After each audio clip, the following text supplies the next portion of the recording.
This meeting of the Historic District Commission will take place in webinar format through Zoom. The chair of the commission is Sarah Moriarty. Host of the webinar is the building officials. Staff attending this meeting include Pete Savinglis and Linda Galetta.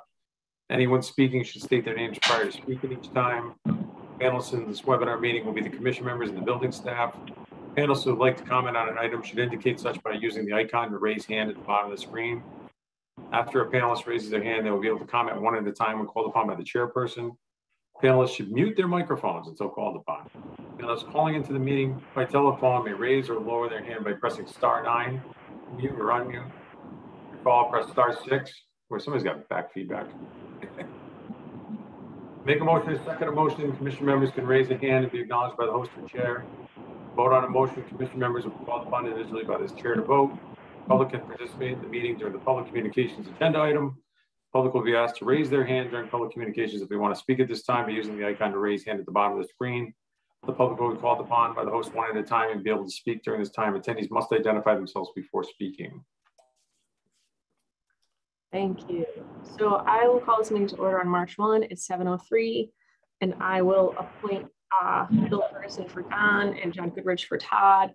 And does someone want to read the call? I can read it.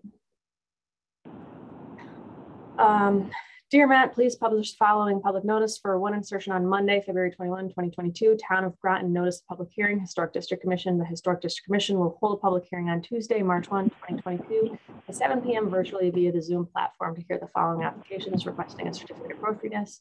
HGC 22-05, 1 West Main Street, Steamboat Wharf Condominium Association.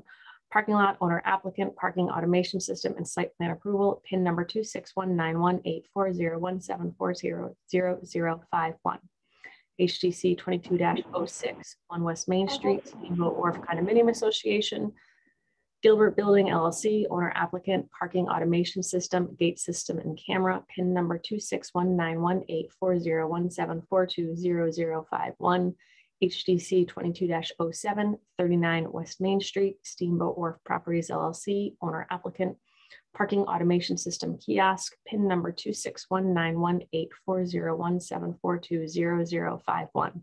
A Zoom meeting link will be posted to the town's website meetings calendar, or can be attended by visiting www.zoom.us, webinar ID 854-2060-3369, password 237953, or by phone 1312-626-6799. Access to electronic equipment at the Town Hall Annex for the purposes of attending and participating in the meeting shall be provided to any member of the public who provides written request to the Office of Planning and Development not less than 24 hours prior to the meeting. Applications are on file and available for public inspection during normal business hours at the Planning Department, 134 Groton Long Point Road, Groton, Connecticut. Dated this 21st day of February 2022 at Groton, Connecticut. Todd Brady, Secretary. All right, so I will call. So on the agenda, it looks like we have the first continued application from Friar Tuck's. But I didn't think I saw him in the audience. Yep, Gary Hobart's raising his hand. Hang on a second. Oh, okay. 12 Water Street, Factory Square, LLC. Owner Gary Hobart, applicant, gas, propane tanks, and gas lines.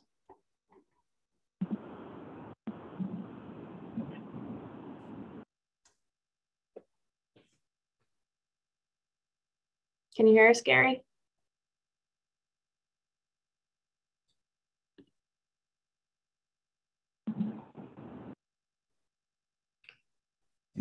He's unmuted. Yeah, it shows he's unmuted. No, now he's muted again.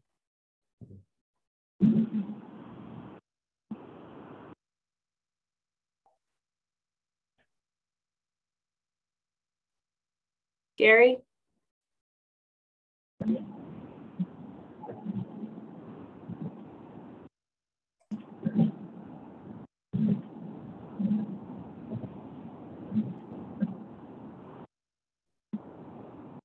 Sounds like he's having audio problems. Right. Let me see if I can text him.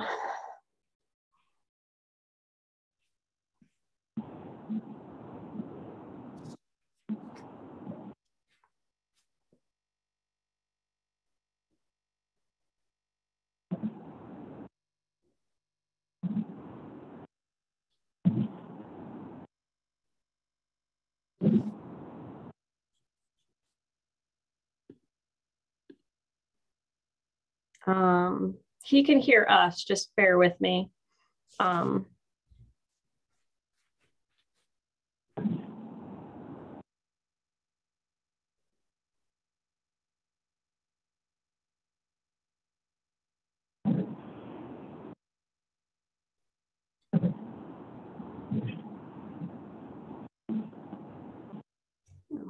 Hold on.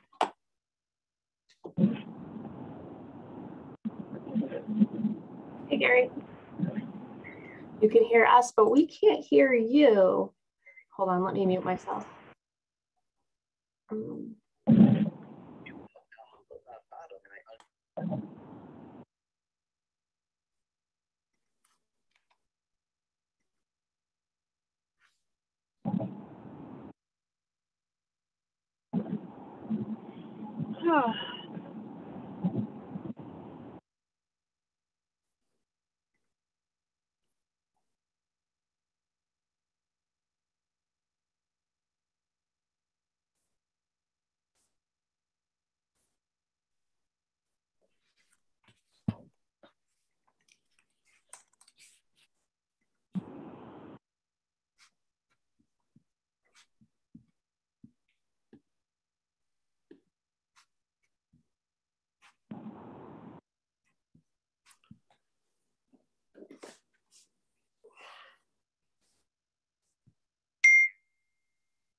Okay, so he's having significant, he can hear us, but he can't unmute himself or show video. So what I told him is we're going to go through the rest of the applications, and then I think he's going to come here and he'll just make his presentation here. Okay. Sounds good. Okay. So 9 Water Street, Mystic Art Association, Inc. owner, Susan Fisher, applicant, parking automation system and site plan approval. Sarah, can you hear me? It's Todd. Yes, I can. I see you now. All right, I had some technical difficulties. I have to recuse myself for this in any event. I sat job for you anyhow. Okay.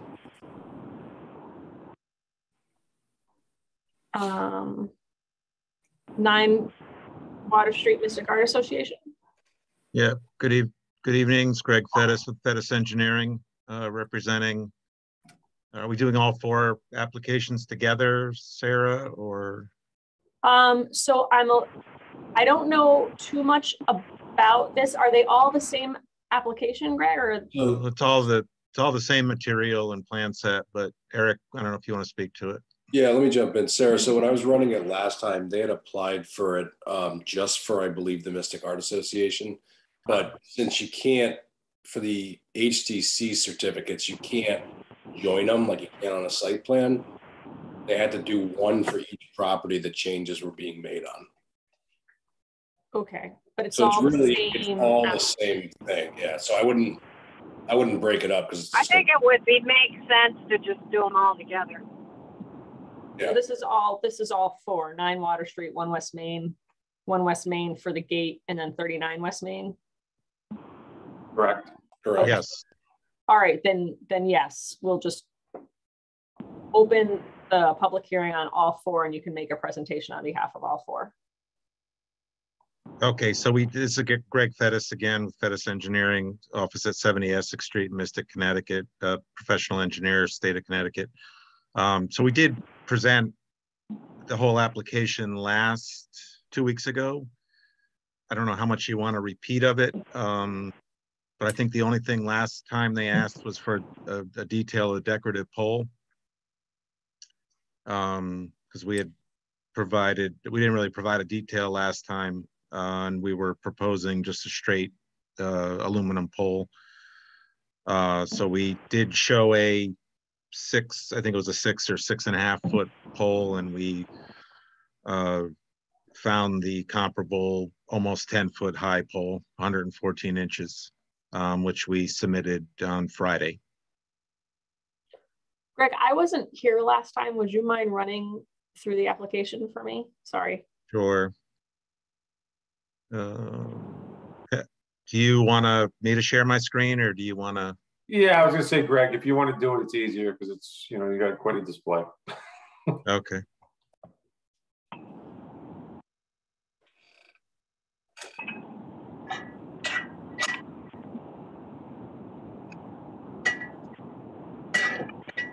So these are the actually 2 properties, yet 3 different entities for the second parcel, which is the Steamboat Wharf property. So the major parking automation replacement, I guess. So the majority of the work is in this rectangle here at the entrance from Water Street. So I'm just gonna go, and then we have a kiosk over here at the 39 West Main area. And then we have some on 1 West Main, we have a new gate and so you can actually, patrons can enter off of West Main also. So that's the first sheet. Second sheet is a blow up of that rectangle area.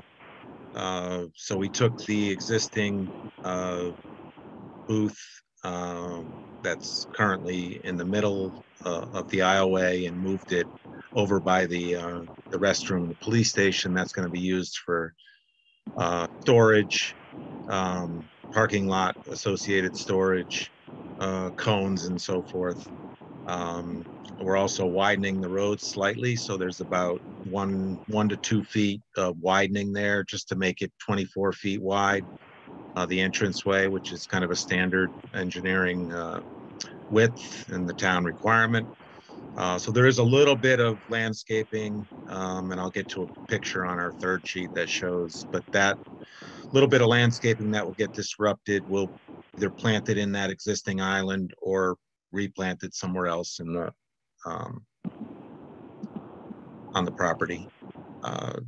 So we do have a new 2-foot wide concrete island. I'm going to blow this up just a little bit, with an exit gate, an entrance gate, entrance kiosk and exit kiosk, which is basically you can either pay there. We also have a camera that will recognize license plates. That's where that 10-foot pole will be, the decorative pole. So if you've already paid at one of the outlying kiosks, which one is here, where my pointer is pointing, you can just pay there, get in your car, camera will recognize your license plate, and you can exit. The new island here, you can see the old island and kiosk underneath, but new concrete island, and just some restriping and directional arrows, stop signs, just to kind of get better control of traffic entering and exiting. Got a big problem with gridlock. People actually leaving the south lot, trying to make a left, kind of blocking this area here. So we've eliminated that, and to right turn only, you basically have to circle around to exit.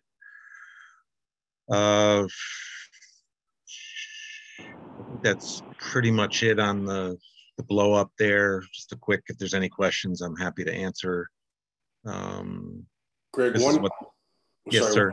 One quick thing I was going to ask last time, and then we passed on it, but you've got a lot of the curbing being replaced. Is that going to be done with granite or monolithic concrete? We don't have a lot. We're not replacing anything over here. This is all just striping. So the only new curbing is it's actually proposed to be concrete for this 2-foot wide island, and then this island here, and that's going to be a mountable concrete curb to help with fire apparatus maneuver. Yeah, I just want to make sure, because there's a mismatch of like asphalt, granite, and concrete down there right now, and the guidelines say that no asphalt's to be used. It should be concrete or granite. Yeah, so we're not proposing any asphalt, just concrete. Okay. So this is what the pay stations look like, the outlying kiosks. This is what the entrance and exit will look like. Straight arm So it goes straight up, and taller vehicles can get in. They won't be orange either. I believe they're going to be gray. And then this is, we just showed a picture of that island and where we're, just so it's clear that we're widening this a little bit, 2 feet, 1 to 2 feet, and we'll be relocating plantings. Let's see, I think this was already put up, but that's the textured or the decorative pole for the cameras.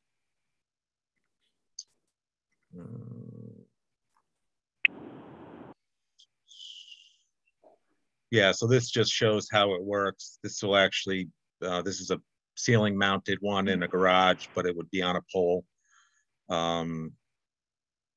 Recognize your license plate, recognize, there's a lot more to it, but it's kind of the simple explanation is it'll recognize your license plate. And if you paid already, or if you're your license plate is in the system, you'll be able to just go right out. This is what the camera looks like. And that was just an aerial. I don't think we submitted that, so I'm gonna turn that off. So I guess if there's any questions, I'm happy to answer them, but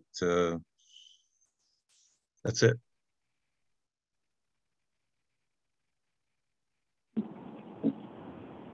Peter, or Greg, I'm sorry, can you go back to the first site plan just where I could see the whole parking lot? Yeah. So coming off West Main where there's a gate now, is that being removed? Well, there's going to be a new gate put in that will allow just common, well, anyone can enter there or get a ticket and enter the parking that entrance. So you don't have to go to Water, like now you have to go to Water Street, right, to come in. So now you'll have the option to come either way. So it's meant to alleviate some of the traffic buildup of entering on Water Street, entering and exiting on Water Street. You'll only be able to exit on Water Street. So there's going to be gates when you enter and exit. That's correct. Okay. Got it.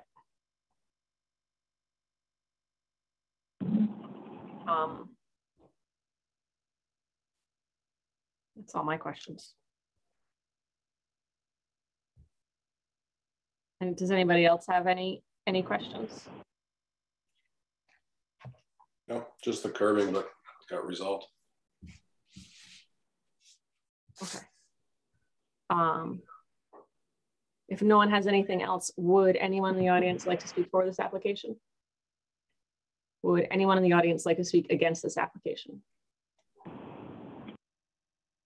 HDC. I don't think I have numbers.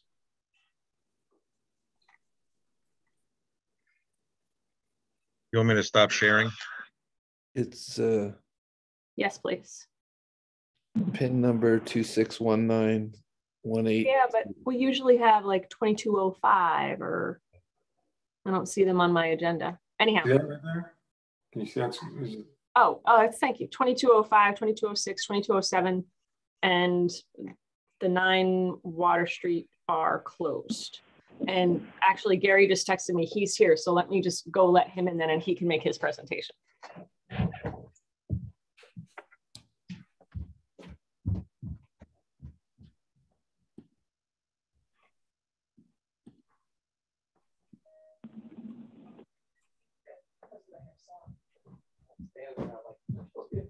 Sorry. Okay. Did you get my email? I haven't looked yet. Okay, but you're actually ready to present. So let me, did you submit those elevations to Linda? I did not. Okay. She said just bring them up on the share thing, That's which fine. I had them up there. Yep. So let me see it. You're like, what the hell? Hold on. Just, Do I stand for this? yep. I'll give you the computer as soon as I pull up the email for you.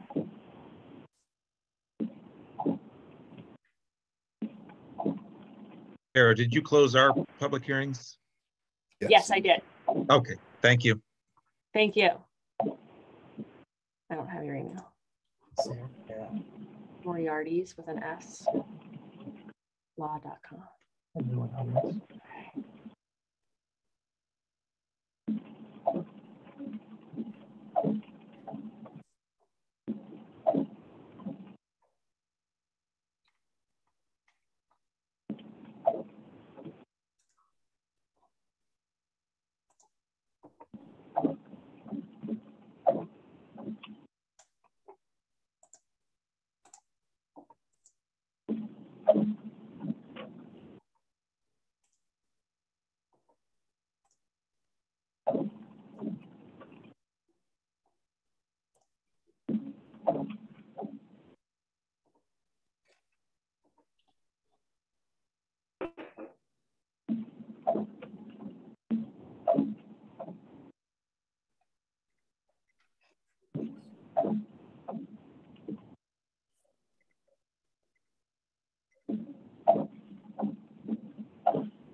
We got a windshield wiper going.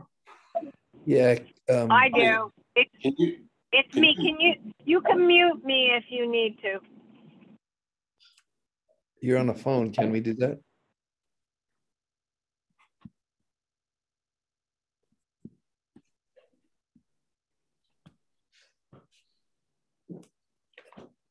Did you get it, Gary? Mm,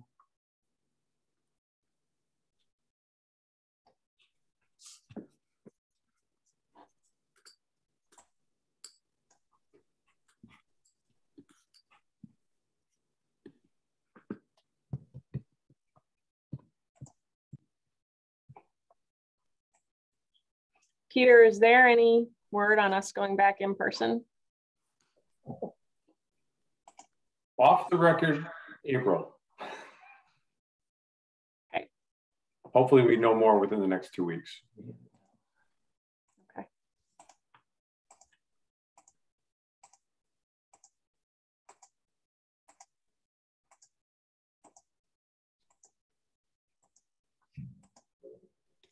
Yep, I got it. All right, so I'll let Gary sit and make his presentation.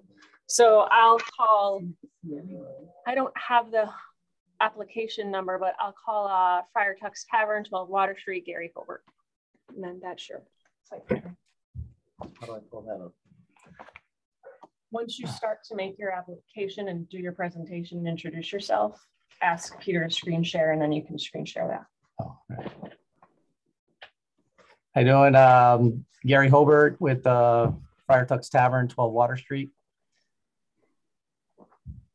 Looking to add some heat to Friar Tuck's, inside Friar Tuck's, and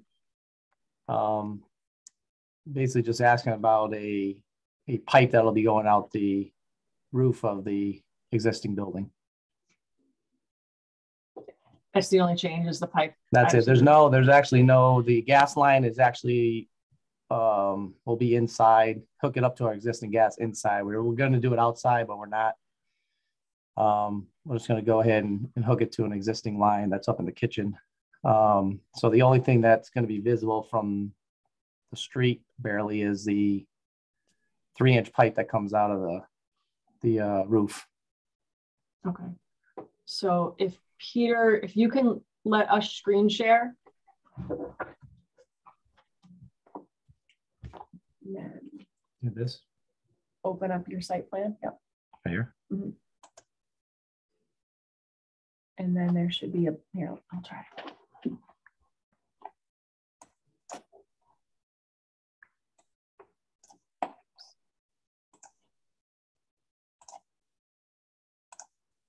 That's it, right? Yep. Can everyone see the site plans? yes. Okay, so if you can just walk them through where the pipe So is. yeah, so basically the pipe is just going to come out where it says proposed new pipe from the elevation.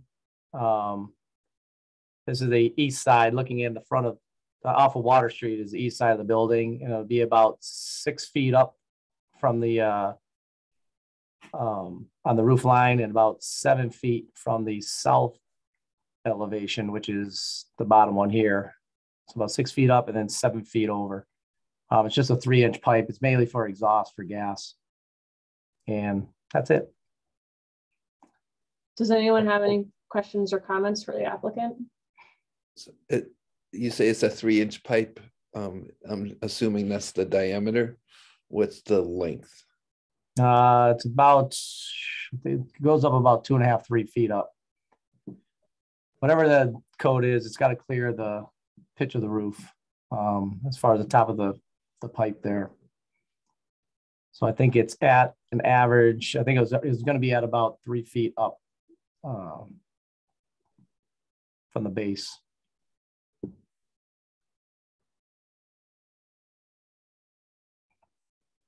Any other There's questions? not much to it. I mean, Yeah.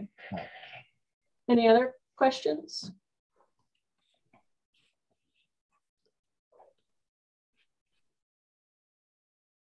No? Nope. No. Okay. If the applicant doesn't have anything more to add, does anyone in the audience want to speak for this application? Does anyone in the audience want to speak against this application?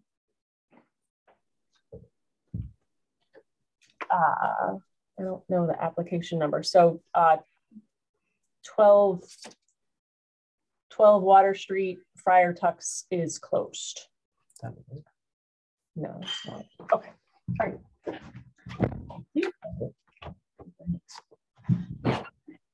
All right, so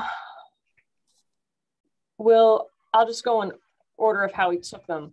So I'll open deliberations on those 4 applications with regard to the parking automation system for Steamboat Wharf and the Art Association. Does anyone have any comments or motions?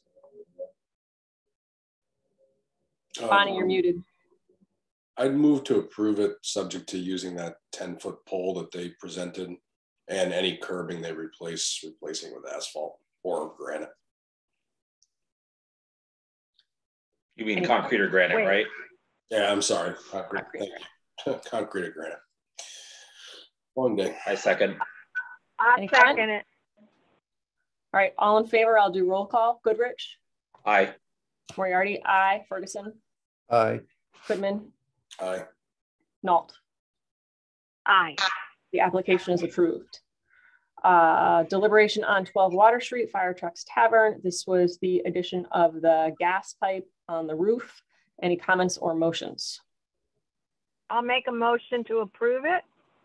I'll second. Any comments? All in favor? Goodrich, Aye. Moriarty, aye. Ferguson, Aye. Goodman, Aye. Nault. Aye. The application is approved. Thank you, applicants. Thanks. All right, pre-application hearings.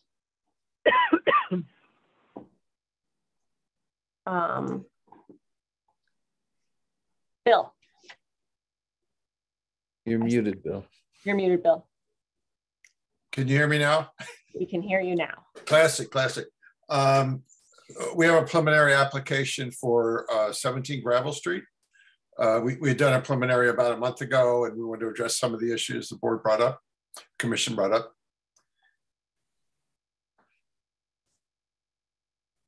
Is that okay? Hello? Yeah. Yes, sorry. Oh, Ken, I have a It's okay with me. all right, I have a present. Well, I have a present. Can I do screen share? A click. You should be all set. Yikes. How do I get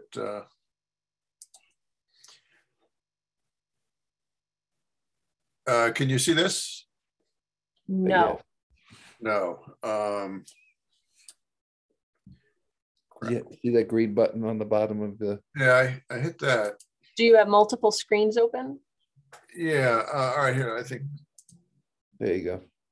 this one. All right, just to see if it'll. Yeah, okay. Oh, That was okay. just a second. I don't know what board members were not present a month ago. Sarah, you were not. I was not here. I apologize. I was not. I either. was here. I was Okay. here. All I was here. right. I'll go through this. The first part has to do about demolition, and then I'll go through the application. I'll go through it relatively rapidly, not as thoroughly as we did last time. But if you have questions, you could ask, on that.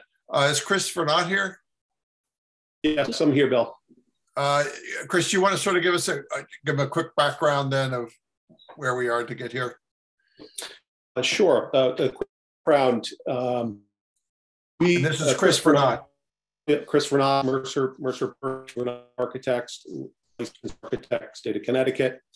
We were before the board a year ago today to review the property that our client Dan Griggs was just closing on at that time to see what possibilities would be for the property and what to do there and how much work we could take on. We went through a process identifying that it was in a flood zone, which is AE 11, existing finished floor is 9, with the amount of work being proposed to be done there. We would need to be FEMA compliant, which would mean elevating the house and putting a new concrete foundation under it. We also, the commission talked about the addition to the rear of the house and on the side of the house and how they were less than appropriate, maybe less than tasteful, and if we might be able to address those. So we agreed that those portions of the house would likely come off and be addressed as well. We also had a list of modifications that basically asking, could we make modifications to the house and would it be within the realm of possibility? And we had a list of items we went through, including a porch around the front that wrapped from the side to the front to go over the bays, dormers on the second floor out to the water. We had a whole bunch of things, and basically all the items were not out of the realm of possibility, but the commission did say, drawings would be needed and things would be addressed at that time. So what we're looking to do is make the house FEMA compliant, add modifications, comply with the high wind building code and the current building code that exists today, all with a home that's historically appropriate, provides more historical character to the street here. So, and as Bill mentioned, we were in front of the commission a few weeks ago. We've taken some comments into consideration and made some adjustments, and so we're back in front today. So you want to take it from here, Bill? Yeah, sure. If you can see on this main slide, it's just a description of what we're proposing was to demolish the house, and there's a little garage back here, demolish the garage, and reconstruct the house to match the existing house on a raised foundation with additions and an attached garage to meet FEMA regulations, the Connecticut building code, and the town of Groton regulations. There's also, we want to add an accessory dwelling unit. That's way on the west side of the lot. You couldn't see from the water here. And then also add an in-ground swimming pool behind the house and necessary fences. And at the end of the meeting, when we were saying reconstruct to match existing, I think we said remove the house, but in this sense it's demolish. I went through HDC code or the commission rules. And we are required to describe why we want to actually demolish a house and that there's no prudent alternative. But to get you to where we are, just the house is in the middle. That's where we started. And the first thing we always do is we pull up the FEMA firm map, the flood insurance rate maps. That's what a FIRM means. And you can see the little red dots where the house is, and the flood zone is 11 feet. So the next thing is we get an A2 survey, and we see that the first floor of the house is 9 feet. And the first thing FEMA wants is the first floor to be equal to that base flood elevation of 11. So we're 2 feet lower. So if we get the 100-year flood, which is not out of the possibility the way things are going, water would be 2 feet higher than the floor of the house. Let me just, easy thing is, go back here. And we've had a lot of dealings with FEMA lately. I don't know. And what do we need to do for houses? And they have a table in this document, P758 is kind of their Bible. And a pre-firm building, that means before the flood rate maps were in effect, which was in like the 1960s, I think. Obviously this is pre-firm, it's a historic house. And if rehabilitation, we renovate, remodel it, and the significant improvement, that means that the cost of the work is more than 50% of the cost of the house. And the owner would do such significant work on his house, we definitely would have significant improvement. Basically, we're required to rebuild, required to comply. That means we have to comply to the flood zone, the first floor. We got to raise the house. Basically, you just kind of see in the picture. And if we add lateral additions and renovate, we have to comply with the code. Now, the curious thing is, if we just left the building there and waited for the 100-year flood, and maybe that happens 2 years from now, and the building's substantially damaged, if we're going to repair that damage, we have to rebuild it to comply to code anyway. So we're going to have to raise it 3 feet. So it becomes kind of, if an owner now, is going to put substantial investment in the house, why risk losing it in the 100-year flood? And the whole purpose of FEMA is to, if you build this way, their idea, it's strong enough, it's protected enough, the engineering's thorough enough that the flood water will come up and it'll go down and there'll be no damage to the house. And you walk in. It's pretty serious construction. Now, it's just a picture of what I'm talking about before. The base flood elevation of 11 and the current house is like 9 down here below. This would not comply. So what they want, if you do substantial improvement, which we're doing, we have to raise the house on a higher foundation so it's above the base flood elevation.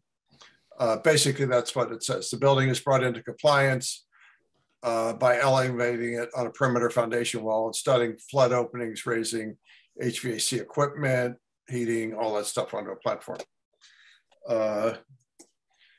And once you get to 11, when you open up the Groton zoning regulations, in order to reduce their flood insurance, they've added another foot to the requirement. So that says all new construction, substantial improvements, repair, or substantial damage, which are residential structures, shall have the bottom of the lowest floor, including the basement, elevated 1 foot above the base flood elevation. So basically, Groton says the floor level needs to be at 12. So that's where you get to raising the house, RAIS, raising the house 3 feet. One way to do this, is to, we'd say, demolish the building and then reconstruct it to match the existing.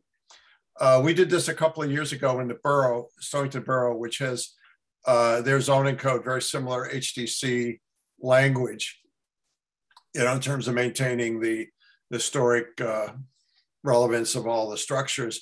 And the 2 pictures in the top are before we started the work. And we actually got approval to do the changes we wanted. And when we gutted out the house, the framing was just, this house was kind of built up of 4 different houses, and they're balloon framing and platform framing, post and beam and boards. And it looked okay outside, cosmetically maybe, but inside it was just a mess structurally. So we went back to them and we said, look, this is easier to tear this all down. We've got all the trim measured. We got the building measured exactly. So we reconstructed this house from scratch. It's moved back 3 or 4 feet from the road. and it was put back sort of exactly in the shape that it was. So that's what we mean by match existing, reconstruct to match existing. It will look in its building dimensions, the trim shape, the size, the details, the appearance, the exterior materials are all the same. In this case, you know, when we can, we salvage the old door and window and salvage this window up here. And these are actually the same windows and doors that we put in. But these windows, we could tell from the inside, these were vinyl replacement windows. They were smaller than likely. Well, we could see from the framing inside, the original windows were taller. So we used that opportunity to bring the building up back to a little more to what it was. But, you know, the owner wanted to remove the center fireplace and windows walk up at the top. And, you know, minor change, we dropped the window here and put some windows in the door here. But this is what we're proposing for this project. These words to us mean reconstruct to match existing is the duplication of the building. Now, in terms of tearing it apart, we have to deal with, when we're redoing the building this hard, we have to deal with interior structural requirements for high wind exposure. This is what we need to do, but you can't see. You know, it's the structure inside the house. HDC would not be concerned of whether it's platform framing or balloon framing or post and beam. But the building code points at this wood frame construction manual, you know, which we build here. And what we need to resist are lots of really hard, very, very high forces. One of the first ones is when the flood water gets up, how do you keep the foundation walls intact so they don't crumble in? As the water is rising, you can put some flood vents in here, but stone walls are very susceptible to undermining between joints and slipping. So it makes it difficult to be working with a stone foundation in a flood zone. The next thing we have to accommodate or uplift force is sort of the airplane wing. The wind's going over the house, down on the river with open water in front of the house. We get into very high winds. And so there's a lot of connectors to hold the roof to the second floor and hold the second floor to the first floor and hold the first floor to the foundation. When you get down the foundation, something you might have heard about, foundation bolts, the bolt through the sill plates, you know, into the foundation. And that force can generate, not unusual to be anywhere from 100 to 300 pounds of lineal foot. So over a 20-foot building, that's like 6,000 pounds lifting up. And if the bolts only go drill down into the top stones, they're just going to lift right off. You got to have continuity all the way down to the footings, you know, to get the hold down. The next thing, it's a real tough one to design to a shear force. The wind's blowing on the side of the house and it's racking. Actually, this is, many old houses are susceptible to this. You can actually see it in their framing because they just don't have the shear walls that can stay square and you know, and the building gets pushed over, you know, and again, high forces. And believe it or not, the last one is overturning that the wind and jar at the house is such that it literally can tip the second floor off the first floor and the first floor off the foundation. And the way they do that is with these metal rods tied down to the foundation. Those forces routinely come out to 3 to 10,000 pounds per bolt. And as soon as that lifts up, then you get the flood water in. And I'm just for give you some idea of what's involved. These are the level of details that would be for a house that, you know, this house we're going to deal with. The simple ones appear to be the roof tie downs, the rafter tie downs. That's pretty normal. And you got lateral and shear forces here. You got to account for with nailing. The hard one is tying the roof to the wall, the first floor or the second floor to the first floor to the foundation. And how do you do all that? In New England, we do that with plywood. The bolts are uniquely spaced and calculated in foundation bolts. But the floors, you can frame the floors, but you have to put extra blocking around the perimeter to keep them square, so to speak. And the roof bracing, you put all the rafters up and they need blocking also to stay square. Got big window openings. The second floor is going to be pulling up on this header, so you got to tie those down especially. I'm not making this up. We calculate all that. I went to the building inspector and said, "Do we really have to do this?" I said, "Oh yeah, yeah." And then I mentioned the overturning moments in the corners. You get these big Simpson tie downs with these bolts, and you come down to the table and you can see we've got these sort of designed anywhere from 5,000 to 11,000 pounds because it's the second floor load and the roof lift plus the first floor overturning. So there's a lot of hardware. Now it turns out all this works, well then all the walls, they're not just studs, you're gonna have all this horizontal blocking in the wall, the plywood joints. All this stuff's required by code, you know, in the structural thing. So for this house, by the time we take the addition, the old ugly addition off the back and, you know, rebuild the front porch and you know, bays look pretty big, like rebuild the bays a little more modestly. You know, there's not much left of the main house. And in the main house, if we, you know, if you prove dormers on there, we're reframing the entire roof anyway. You know, it's all new wood. We moved some windows around. It's all new wall studs.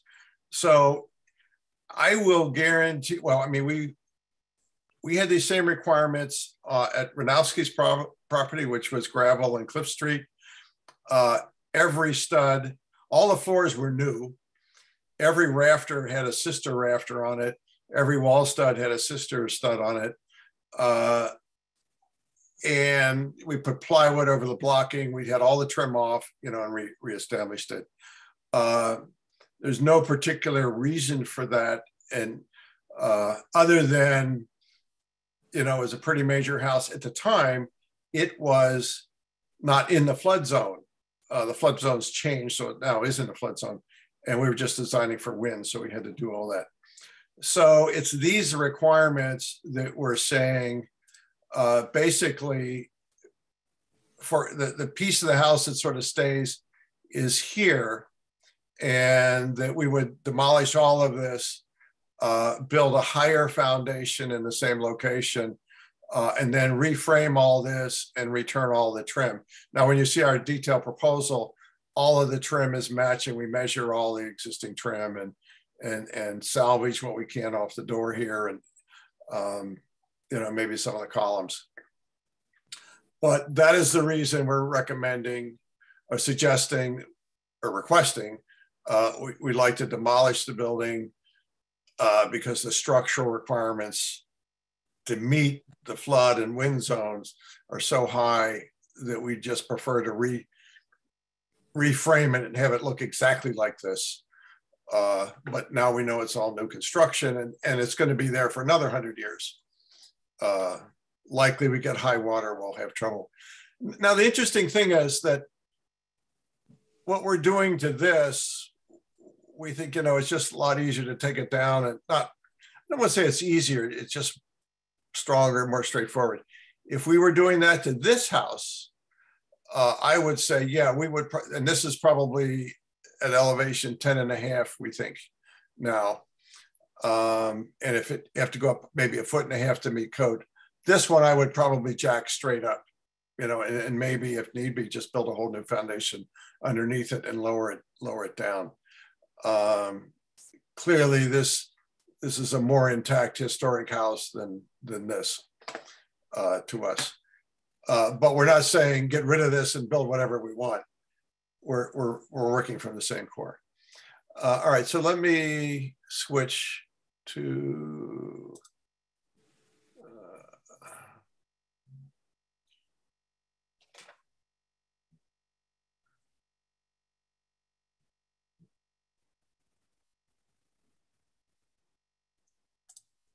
get the right thing. Oh, it's here. Good. All right.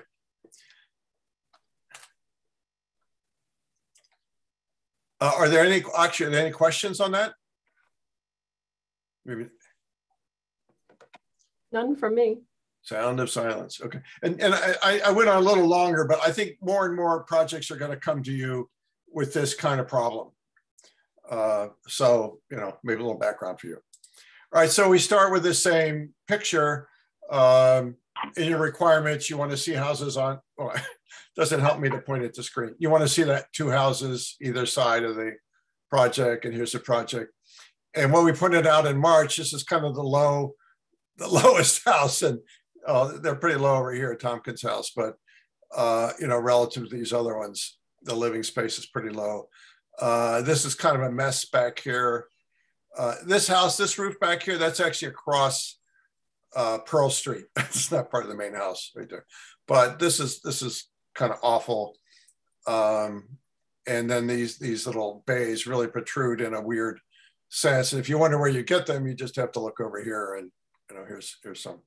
Actually, these have even more windows than that. So basically, demolish the house garage, reconstruct, match to meet the codes, accessory dwelling in the back. We'll get to that. So this is the existing house as we look at it. Here's that flat roof addition. Looks a little crazy. This is a bit steeper than you might find, but in the end, we kind of left that. There's a nice porch here. From the back, you can see here's this flat addition. Hey, Bill. What? Bill, I think we're still looking at the first PDF set. Oh, all right. Ooh, all right.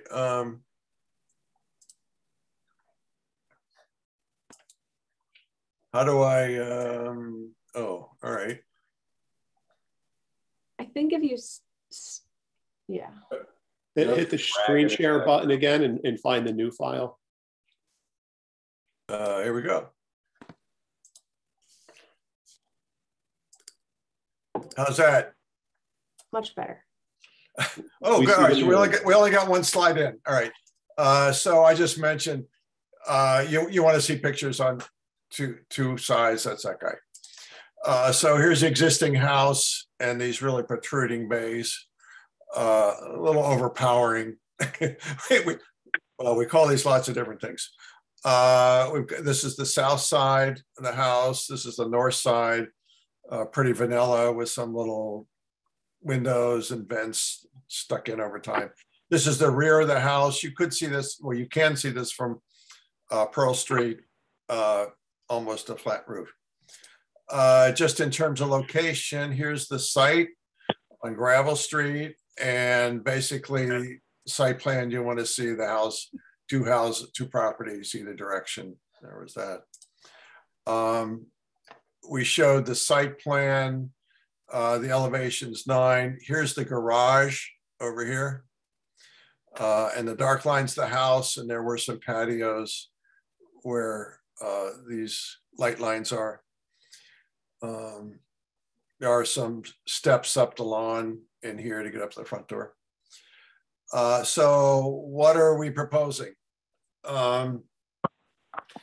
If the dash red line here is the house, there were patios off the back. That's this little lighter red line. But this is the existing house with the protruding bays. And the dark gray is our proposed house. And we took this corner right here and we rotated so that this wall here would be parallel to the site plan. It just gave us another foot of clearance to the sideline. We felt that was, you know, in keeping with keeping the house in the same position, but eased up the space to the neighbor a little bit. If you can see from the gray here, we've pushed the bays back. You know, they don't stick out as far. We took about, looks like about 2.5 feet out of the depth of the bays. There was a funny little jog here. We got rid of that. And then we just sort of added an addition. This addition we made a little longer because we need a little more square foot. The main house we made a little longer. There's a open breezeway with a roof between the house, and this is the garage back here. It's this garage with a walk-up studio at the top, little half bath. It's all flood proof.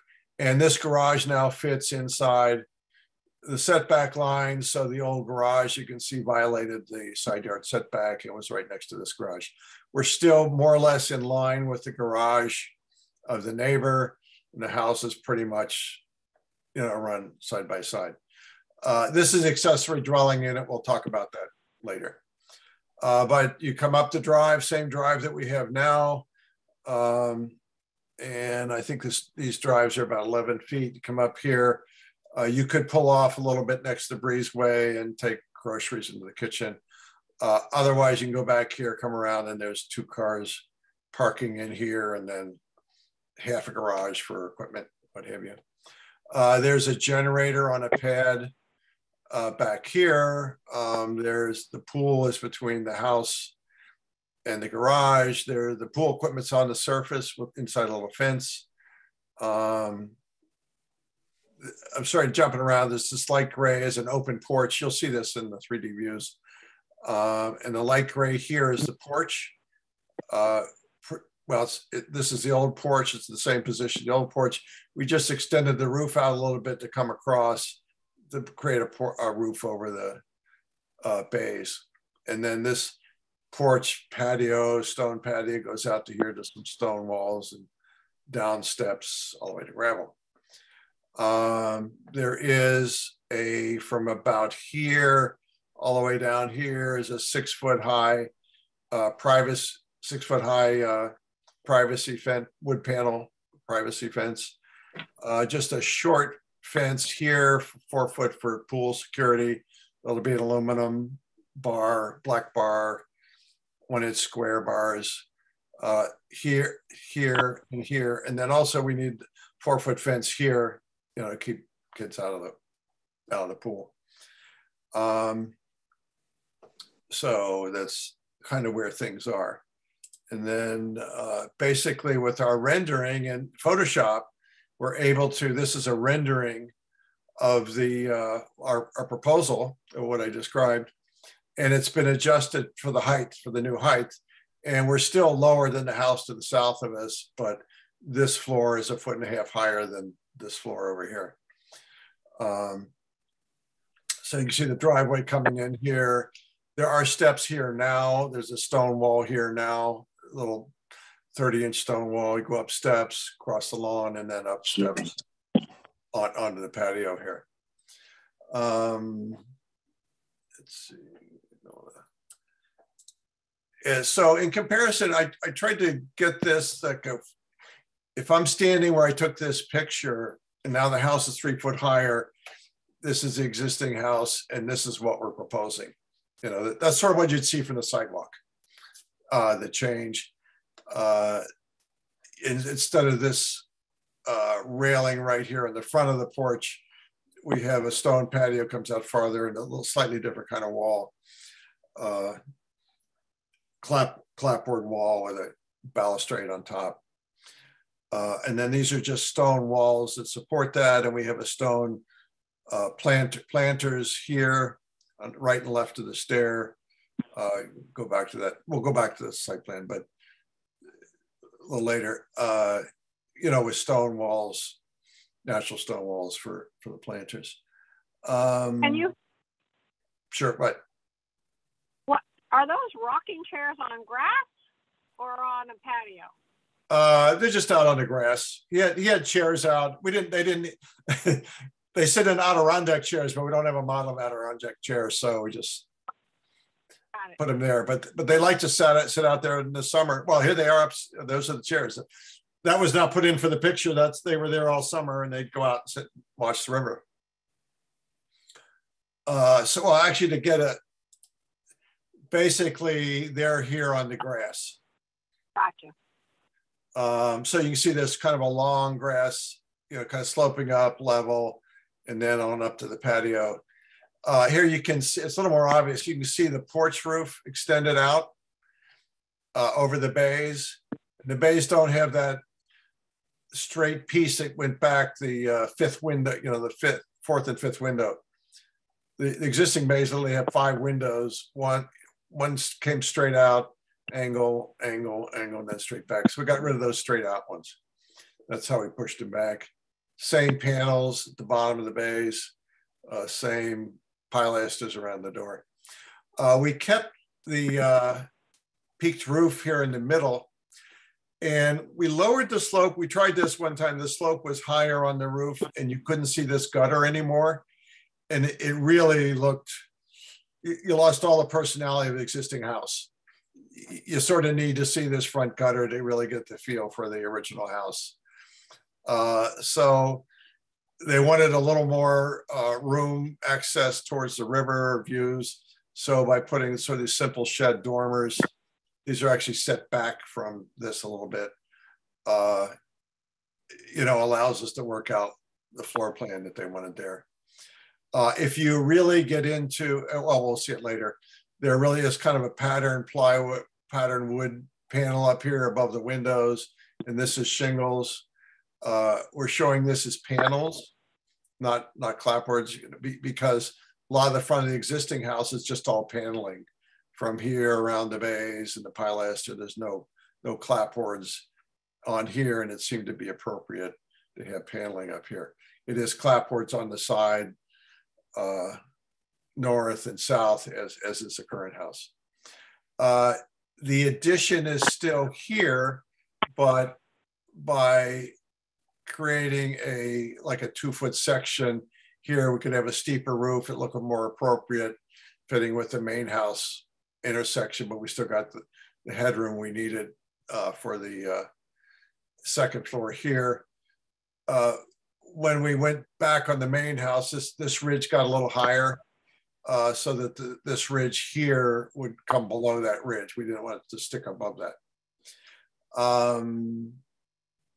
If this is sort of what you'd see of the garage, actually from the ground, you're not even gonna be able to see the garage for that, but let's just see.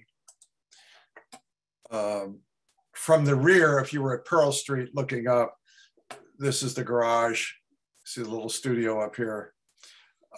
This is that back porch on the house, just an open porch to come out and get down and the pool and sit out in the sun and barbecue and stuff.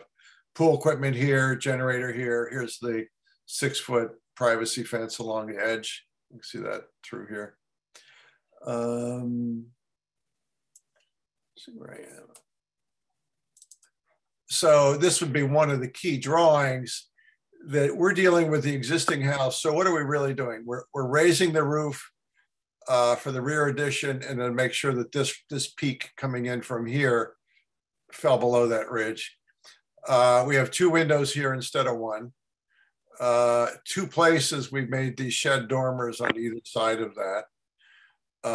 We've added side lights to the front door. There's a front door with the side lights. But we'll still have the pilasters on either side. And we extended the porch roof out so that it covered the bays. I think it kind of helped the bays go away, so they weren't so prominent. We reduced the size of the bays, pushed them back. This railing is way forward of the house, near that front garden for the stone patio. And basically this note is to rebuild the house on a raised foundation per FEMA, Town of Groton, International Residential Code. Top of the first floor, base flood elevation plus 1 foot equals 12 feet. That's the red line. That's where we're proposing to put the first floor, and the existing top floor is down where this black line is. So the house is going up that much, relatively speaking. The east elevation of the garage, this is the part of the garage facing the river. And then the whole south elevation next to the neighbor to the south, the driveway comes up here. We got a stone veneer foundation, stone veneer around the planters. Here's the fence going to the pool, safety fence, 4-foot garage here. Okay. And then this is the north elevation. We just sort of cleaned up the windows, made them a little more uniform as they might have been, you know, in a Cape house. Garage. This is the back of the house, because the garage is here. You really can't see this from the west elevation from Pearl Street. But from Pearl Street, you potentially could see the front of the garage, which is here. The match existing, what we've done is documented all of this trim and sizes, corner boards, which are not very elaborate on the house. There's actually vinyl siding on the house. The windows, the size of the casings, size of the sills, these are extra thick. That's all called out in this table of what these sizes are. This detail here, we call the rake board, it would be detailed like this, with a crown molding stepping out and a little cove molding here and a rake board in here. And this doesn't show, I don't know if there is, maybe I can zoom in on this. The main eaves have a wooden gutter in, and going through HTC documentation, the 1994 book, where it really, I recall this now, it really was, if there were wooden gutters, just leave them there, you can cover them up, put in you could hang aluminum gutters out here. And I think our best thing is to rebuild this with wooden gutters. There was a question asked a month ago, how do you keep this from looking like a new house? And that's the kind of thing you have, because the curves on the front of a wood gutter are not like anything like aluminum gutter, and not particularly like a crown molding either. So when we go to public hearing, this will be a real wooden gutter detail to go with the roof. The windows, Anderson A series. Part of that is, that's about the only, I won't say the only thing you can get these days, but the aluminum clad wooden ones are 50 weeks, 50 weeks out from ordering. So it's pretty crazy. But for now, the A series have the mutton bar inside, outside, and the spacer, which we like, and a relatively narrow mutton bar, which is more with the historic keeping of the building. Remember, I talked about the eave, this crosshatch panel above the windows. Now, actually, we are suggesting just straight edged shingles here instead of the sawtooth shingle. Seems to be like a little too much, overcooking a little bit. We're showing, here's the door unit with a transom with side lights, and see these pilasters here. I think we can salvage these. That would be the thing to do, is to pull them off the house as we're demoing it, and then just remount them on the door. I suspect the columns, we'd probably be better off going with fiberglass. So, because a lot of times, we'll find out what condition these are in, but if they're rotted and stuff, fiberglass make sure we get the same taper, because these are tapered Doric style. And then the key to the railings is to use, if we can make it out of PVC, but we would definitely paint it, prime it and paint it, because just the straight AZAC just looks a little plastic. These are details of the stone steps. Remember, we had that raised patio with a planter in front and stone. This is where the rocking chairs were. So rocking chairs, planter, wall, about 2 feet, plants, go up another 2 feet. This railing assembly, which is this on top of the wall. And this is the front porch. And then for the foundation, we'd bring the skirt board out a little bit on blocking, and then we can use a stone veneer, an actual stone veneer cut, about inch and a quarter. Looks like this. This is Delgado thin stone, Connecticut mosaic pattern. And I've just learned that, by getting Connecticut, you're getting the colors of the granite in Connecticut, which tend to be blues and browns and grays. You just have to be careful buying veneer that, oh, you have the great stone from Oklahoma on your house in Mystic. Our goal is to keep it Connecticut, sort of natural based from the quarries. The full house generator, this has to be up at 12, the bottom of this generator has to be 12 feet above. So in the pictures, it's on a platform. The stone wall by the walkway, this is the road. Stone. You mean 12, I think, don't you? I'm sorry, what? I think you said 12 feet. Do you mean 12 inches? No, you the mean 12 feet. elevation has to be 12 feet. The grade's going to be 8 feet in that area. So it'll be 4 feet on a stand from grass. It'll go up 4 feet on a stand, and then the generator will be up on top of that. But it's behind the garage, you know, midway down the lot. Pretty hard to see from any place. Down by the street, what we'd like, and maybe out of the old house, there might be tip up flat stones, big granite flat stones for these low walls, what you see along Gravel Street, you know, with more of a rubble set. Well, granite, but, you know, in different shapes underneath that. So that's the steps off of there. You can ignore this gate.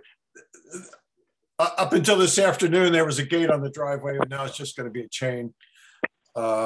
This is the privacy fence, 6 foot high. We're talking on the north boundary. And on the driveways, what we're using, it'd be a Belgian block pattern with permeable pavers. We're really trying to control the water that's running down the drives so it doesn't run down the drives into the street. And when we'll get to the guest house, there's rain gardens to pick up the water and hold it, you know, for the first deluge of rain, and then blue stones for around the pool and walkways. And there's more walkways in the guest house, so we'll go through that. Won't go through them just because the applications need them. There's the first floor here. You can come in from the street, patio or grassy area up the steps. This is that stone patio, but here's the roof edge of the porch. These are the round columns. Well, you can't, this is the garage back here. And second floor and roof plans. Now, I'll get into the guest house. Probably worth taking a pause here to see if you have any questions on what we presented so far. No, I just have one comment. I think you've done a fabulous job so far. I have one criticism, and it's just the veneer on the foundation. I wish I could see it a little bigger or see it in context with the surrounding homes or something, but that's the only thing that throws me off. Otherwise, I think you've done an excellent job. Okay, well, I know there's a house on Mason's Island we use this veneer on. We could get some pictures, maybe some samples of just what it is. Even just some expanded photos. Otherwise, I think it was great. So sure. Okay. Yep. No, I appreciate that. Yep. So I can go to the guest house or dwelling accessory dwelling unit. That's back here. In Groton, we're allowed to build an accessory dwelling unit that's no greater than 800 square feet measured from the interior of the walls. So this little gray area is that. It's really just sort of one big open living area with one bedroom and a bath and closet. And the key was it faces Pearl Street, even though the address is Gravel. Oh, it doesn't help me to wave my hand. Even though the address is Gravel Street. So we're really dealing with a house that appears to be built and facing Pearl Street. And so what we have, last time we had a parking space here in the middle, and we sort of took the advice that, yeah, maybe we got a little too much paving here, too many cars. So we got rid of that parking space. These areas down here between this house will be lower than this sidewalk and create rain gardens. So when it rains, some of the gutter drainage can be brought out here and put in these mini lakes, so to speak, you know, during the rain. And they have the kind of plants and shrubs that, you know, like wet feet. And what was it? Probably a month and a half ago, water, when Pearl Street flooded, it probably got up here on the sidewalk, but there's about a 6-inch granite curb here and it didn't get over the curb that we could tell. So it's not unusual to get seasonal water like right here. So, so drainage is the problem. We don't want to dump a lot more water onto Pearl Street. So where are we? So this is a, we reworked the front elevation. And we had some stone pillars we removed. And we had sort of a walkout basement here, kind of a summer kitchen, and that wasn't quite to everybody's liking. So we've created a sort of a level yard up here. It's about elevation 8 feet, because the floor has got to be 12 feet. So this is elevation 8, and it comes out relatively flat to about a 34-inch stone wall, you know, real stone with steps that come up here. You can see it from here. You come from the walkway, walk up steps, and up these steps and into the house. Kitchen's right there, which is good. Or you can go to the right and you go around the house and you know, into here. I'm going to back up to the site plan to show this house next door is right on the line. So when I said you were coming up this walkway, you know, we just walk back here level, and we have a raised deck back here that we'll see, which is really oriented more to look down this alleyway to the water. And then this porch, come out the front porch down here and down, and here's that retaining wall. And then the grading. These are the rain gardens down here. Across the front, you saw that there was a little white picket fence. That's very similar to the fences that are around this house here. Oh, I missed it. This house here, they have sort of the square picket fence. The idea is that we sort of maintain that. You can't, well, actually you can see it. Here's this granite curve that runs underneath here. So we're going to keep that and then put a 30-inch picket fence on top of that. So overall it's 3, but you're only seeing a 30-inch fence. Here, you can see the house next door at 26 Pearl. It's got this fence. So it'd be identical to this fence. If you go around the back of this, which you really can't particularly see from anywhere, but here's that porch in the back, walkway coming around the back. I think it just helps to understand, you know, how this stuff's working. And front elevation. When we were here a couple of weeks ago, we didn't have this peak here and this front roof, and it just didn't look like anything that would be on Pearl Street. So we kind of developed this as a crossing peak. It's the same peak as the rear one. And east elevation, the north elevation, the neighbors see this. And pretty much the same details on the main house. Now, in this case, I don't know what, yeah, we maybe do the wooden gutters also. I think it'll give it that soft feeling at the eaves that a lot of historic houses have. Same rake boards, same stone veneers, same railing on the porch, same windows, pretty much the same trim package. And the floor plans required. So get a feel for that. Is that, excuse me, any Bill, questions on that? No, you mean. excuse me, Bill, can you hear me? This is Dan. Sure, yeah. Just one minor point. If you show I think it was the rendering of the front of the Pearl House, as we're calling it. Yep. We had just to the commissioners, we had fiddled around with different with and without picket fence, and at one point we removed the granite posts next to the driveway. With the picket fence, those would be also along the driveway, similar to the walkway on the bottom right picture. I think they just got missed in that rendering. It's minor point. Yeah. All right. Yeah. Yeah. And we'll set them back. Those are the ones that always get hit by the car and knocked off. Yeah. Well, that's why they came out with the fence. Something to hold the chain to keep people from turning in the driveway.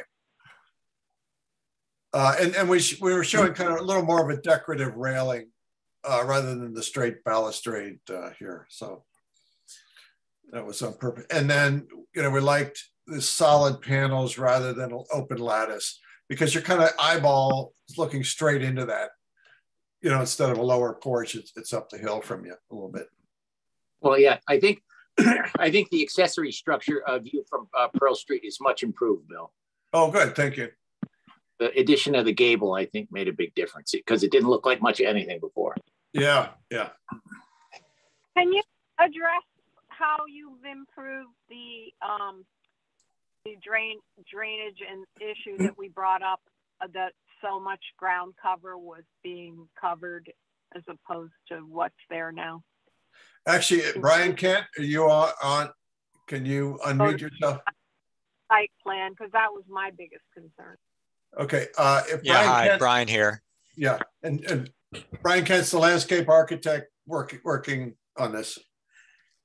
Right, so the site is relatively flat, but there is some pitch, and what we're looking at doing is pitching wherever possible into rain gardens, and the two that Bill has explained out on Pearl Street would be the most obvious ones that capture a good part of the property. I mean, the high points at the new garage, and it drains towards Pearl Street, so we can really absorb quite a bit in those rain gardens. And with permeable pavers, which we talked about it the last time I was before you, but you may have seen those on other applications or other places. You know, they're pavers with wider joints and lugs that keep them tight, and then under the pavers you install like a 12-inch bed of graded aggregate, clean aggregate that can absorb quite a bit of water and also have load-bearing capacity for vehicles. And that allows water that just falls on the, rainwater onto the pavement to be absorbed before it runs off. And since the site's relatively flat, it helps hold the water on the pavers until it absorbs. So those kinds of pavers don't work as well on steeper sites because it tends to run before it can be absorbed. But here we have a really textbook case study of where permeable pavers were designed to be employed, and that is on relatively flat sites. So it should work really well. So we should be able to absorb quite a bit. The kind of the gold standard is to absorb the first inch in a storm, and that's the water that causes the most trouble because it has pollutants in it and that sort of thing. And so we feel pretty good about the capacity to absorb water here. It may not be as good as the undeveloped site today, which has a lot of open lawn on it, but it's really a much better solution than you're typically going to get because of the pavers and the rain gardens.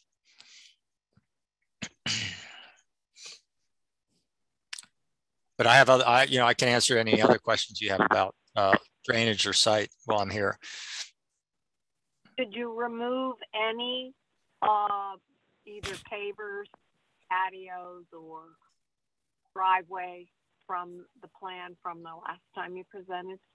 Yeah, the parking area in front here was really quite big. We moved all that.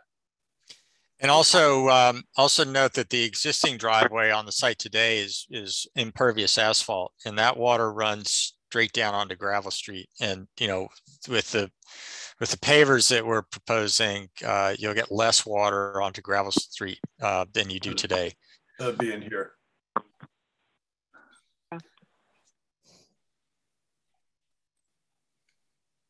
Brian? Yeah, Bill.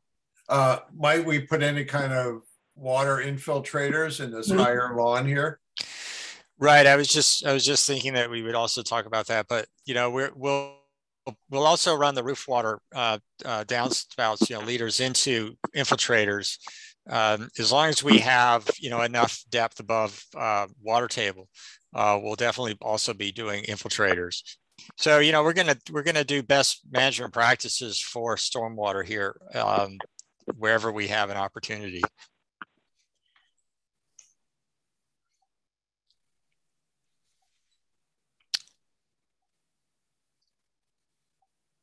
Hey, Bill, I have a question. I want to clarify something you said earlier. So, correct me if I'm wrong, but it seemed like you said the next 100-year flood could take this house out.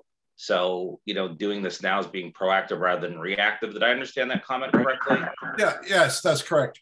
And I think more and more, historically, the flood level in the river was 10 feet about 8 years ago. Now it's 11 feet.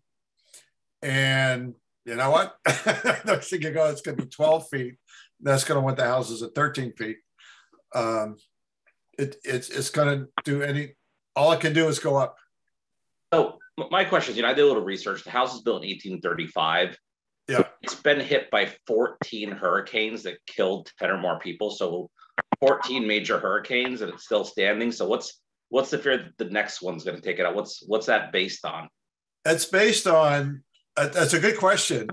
And, you know, the house is, I mean, the usual number is, it stood through the 38 hurricane.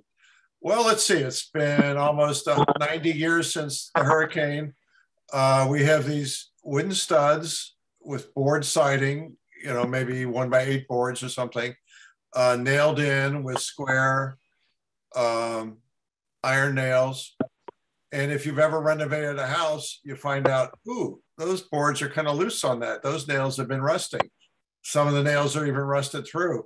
So it was like the last time it was tested, it was newer, but it's, you know, it's gone downhill. You know, in renovation, you find out, wow, there's not much holding these things up anymore. So we actually done a study in this house to know that, or are we just assuming? What? Yeah, I guess I don't really understand your logic. I don't necessarily disagree that the house could use a facelift. The logic is failures are always in the connections. And, right, and but connections, you know, were iron nails in a damp environment that, you know, are deteriorating, you know, been deteriorating for 150 years.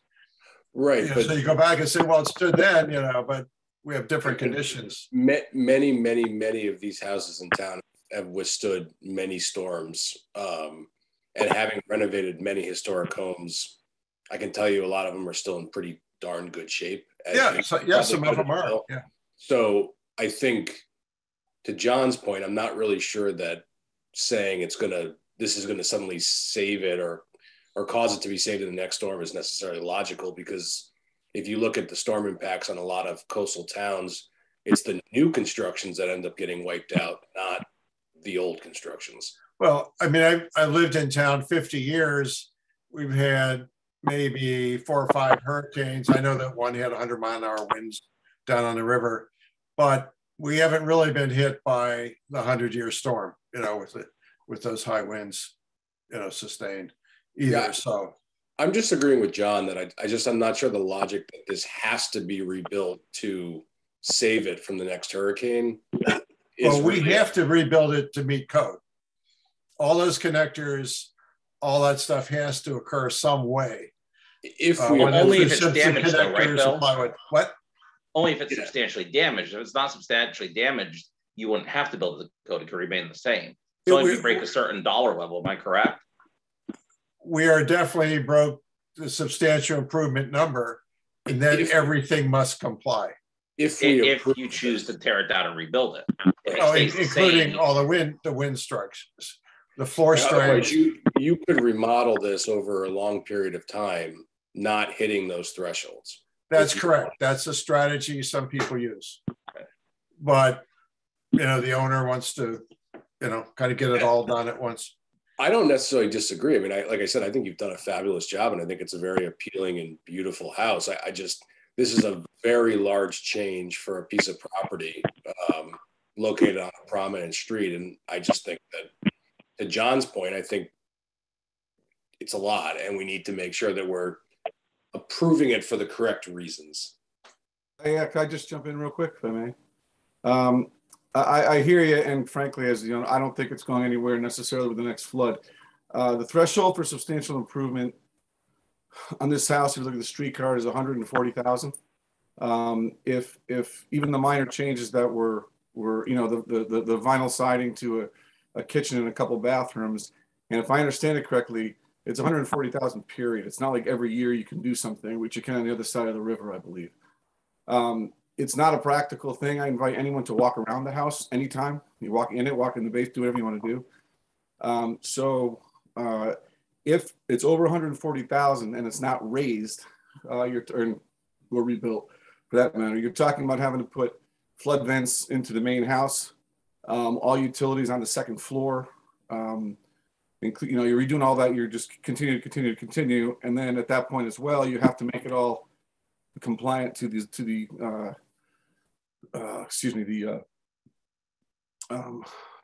flood zoning, the rest of the FEMA requirements, the wind, in which case you're taking every stud down and replacing them anyway. So when you keep getting further and further, the rebuild, from my perspective is the only practical, reasonable thing. You're gonna take the vinyl siding off and have lead painted clapboard windows. It all gets replaced. On top of that, my view of this, and I know it's a major change. It's not going to be the first probably, and I think it's a massive opportunity, not a problem. It could be a beacon for the Historic Commission, for the water views, for gravel, for Pearl. It's really a win-win as far as I'm concerned for everyone. The only loss here is if nothing happens and it sits and continues to rot and it's a weekend place, and not everybody's going to have the means to come in and do this. And you're going to be left with what looks terrible from the river for the tourists on the boats. So, if you look at it 5 years and 10 years from now, even, and not just 40 or 100, it's a massive improvement for the area. So that's all I have to say. Thank you. And the intent is that when it's all done, it looks like it's always been there.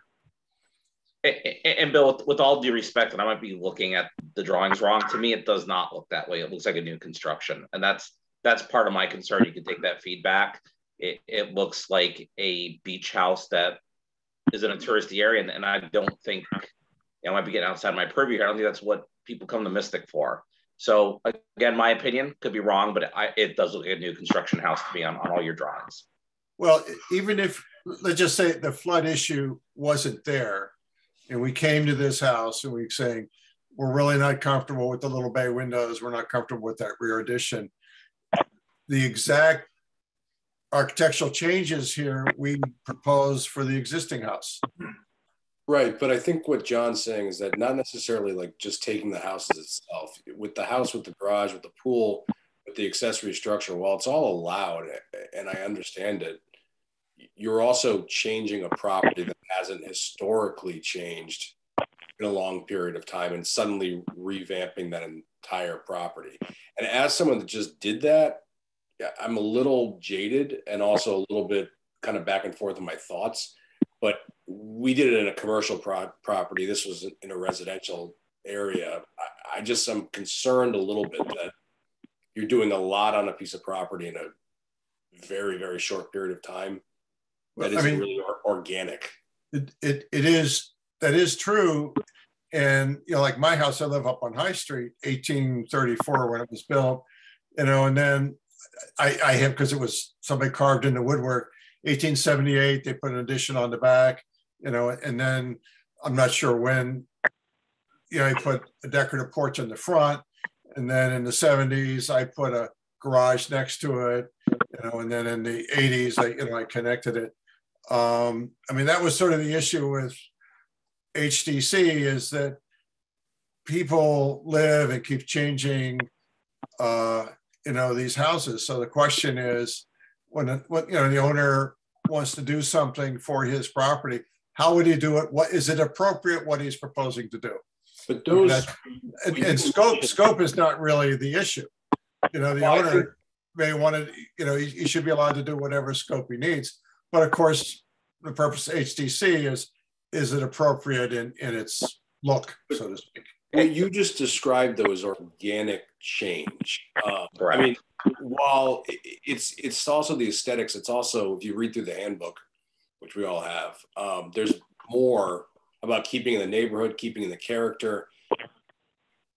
I think in certain situations it's more appropriate than less. I'm not, to be honest with you, I'm not necessarily disagreeing with your plan. I'm just saying that as someone also who lives up on Roland Street in a house from 1880, and I have the same story you do. Someone added a porch on the front of my house in 1905.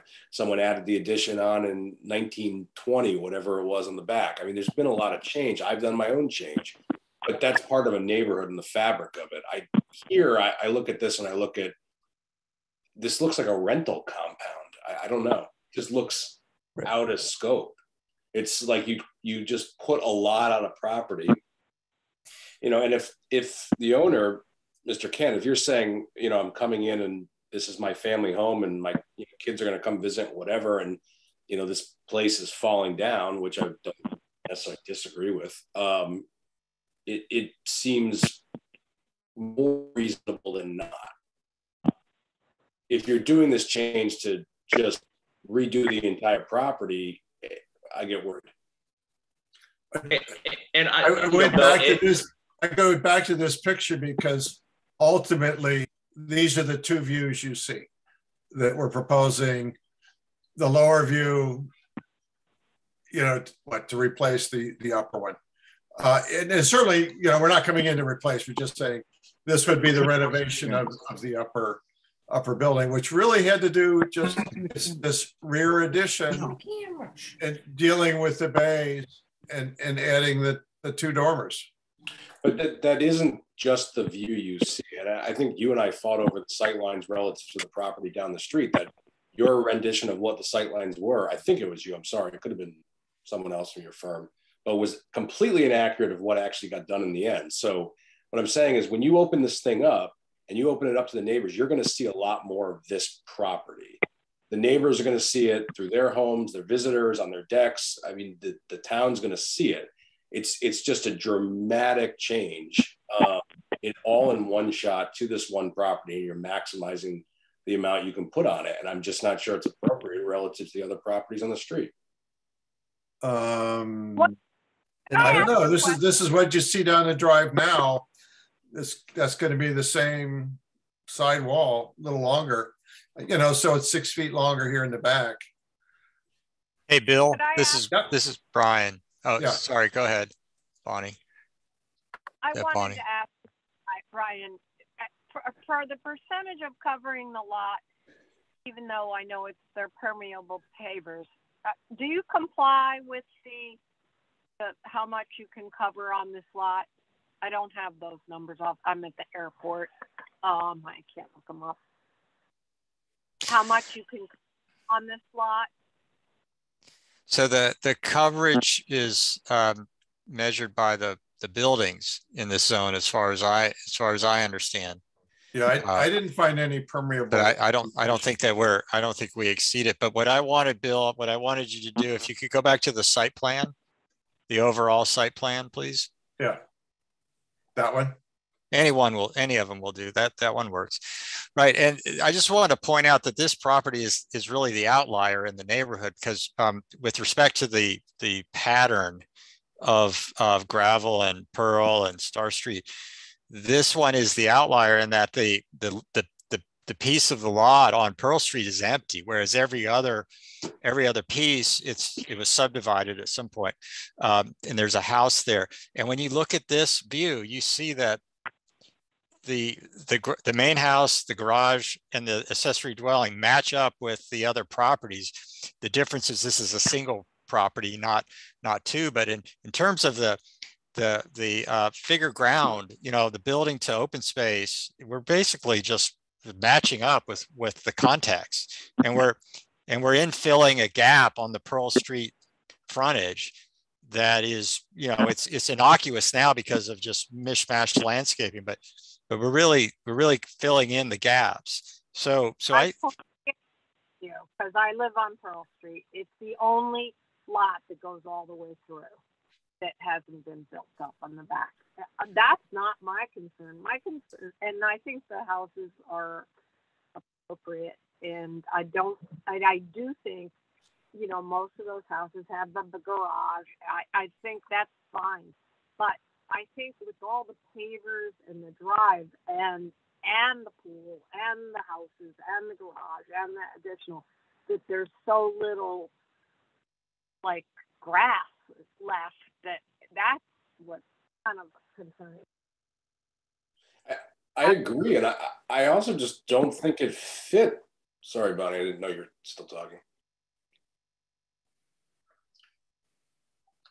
I just don't think if you look at this GIS map and you look at these other properties, I'm not sure I just see it fitting in context with the other surrounding properties. But Bill, if I may, I agree with Eric. I don't think it fits, and this will be my last comment on it. I'm also concerned about motivation. I mean, I've heard you say, hey, it's in a flood zone. Hey, the building is awkwardly built. It's got the addition that doesn't fit, and the bay windows aren't right.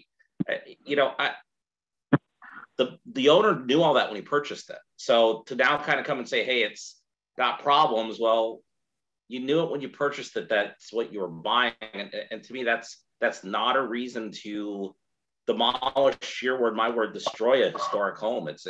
I think it sets a very bad precedent, actually. I also, to John's point too, I mean, when you came to us, or when Chris came to us a year ago and talked about this, it was the house, which I wouldn't be opposed to so much. But now it's the house, the garage, the pool, the vestibule, the rear house. Can I comment? I've sat here sort of patiently listening. I'm the owner, Dan Grace. You're right about that comment. There was the house. We did come to the Historic Commission while the house was on deposit. I'm not sure if the other gentleman knew that. I've heard some of the commission call it, the quote unquote, abortion of additions, as it were. And there is zero motivation to rent anything. I'll start there. The zoning rules for the accessory building require residential in one, or only renting one of them. So this isn't a developmental thing for me. We fully intend for this to be a residential space for my wife and I. My kids are both in graduating high school. One's a junior, which we wanted a little sort of compound, so to speak, for the family, for friends. I see them as two distinct, separate things.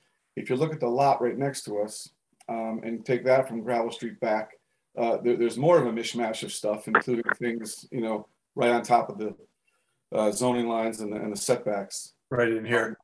Everything. And I don't understand any comments regarding pavers or stuff. We try to I agree. I mean, the purview of the commission, as I understand, is what you can see from each street. What you can see from, or the scope of it, it's not really relevant. What you can see from Pearl right now is the back of a vinyl sided, shit show, basically, with the garage as well.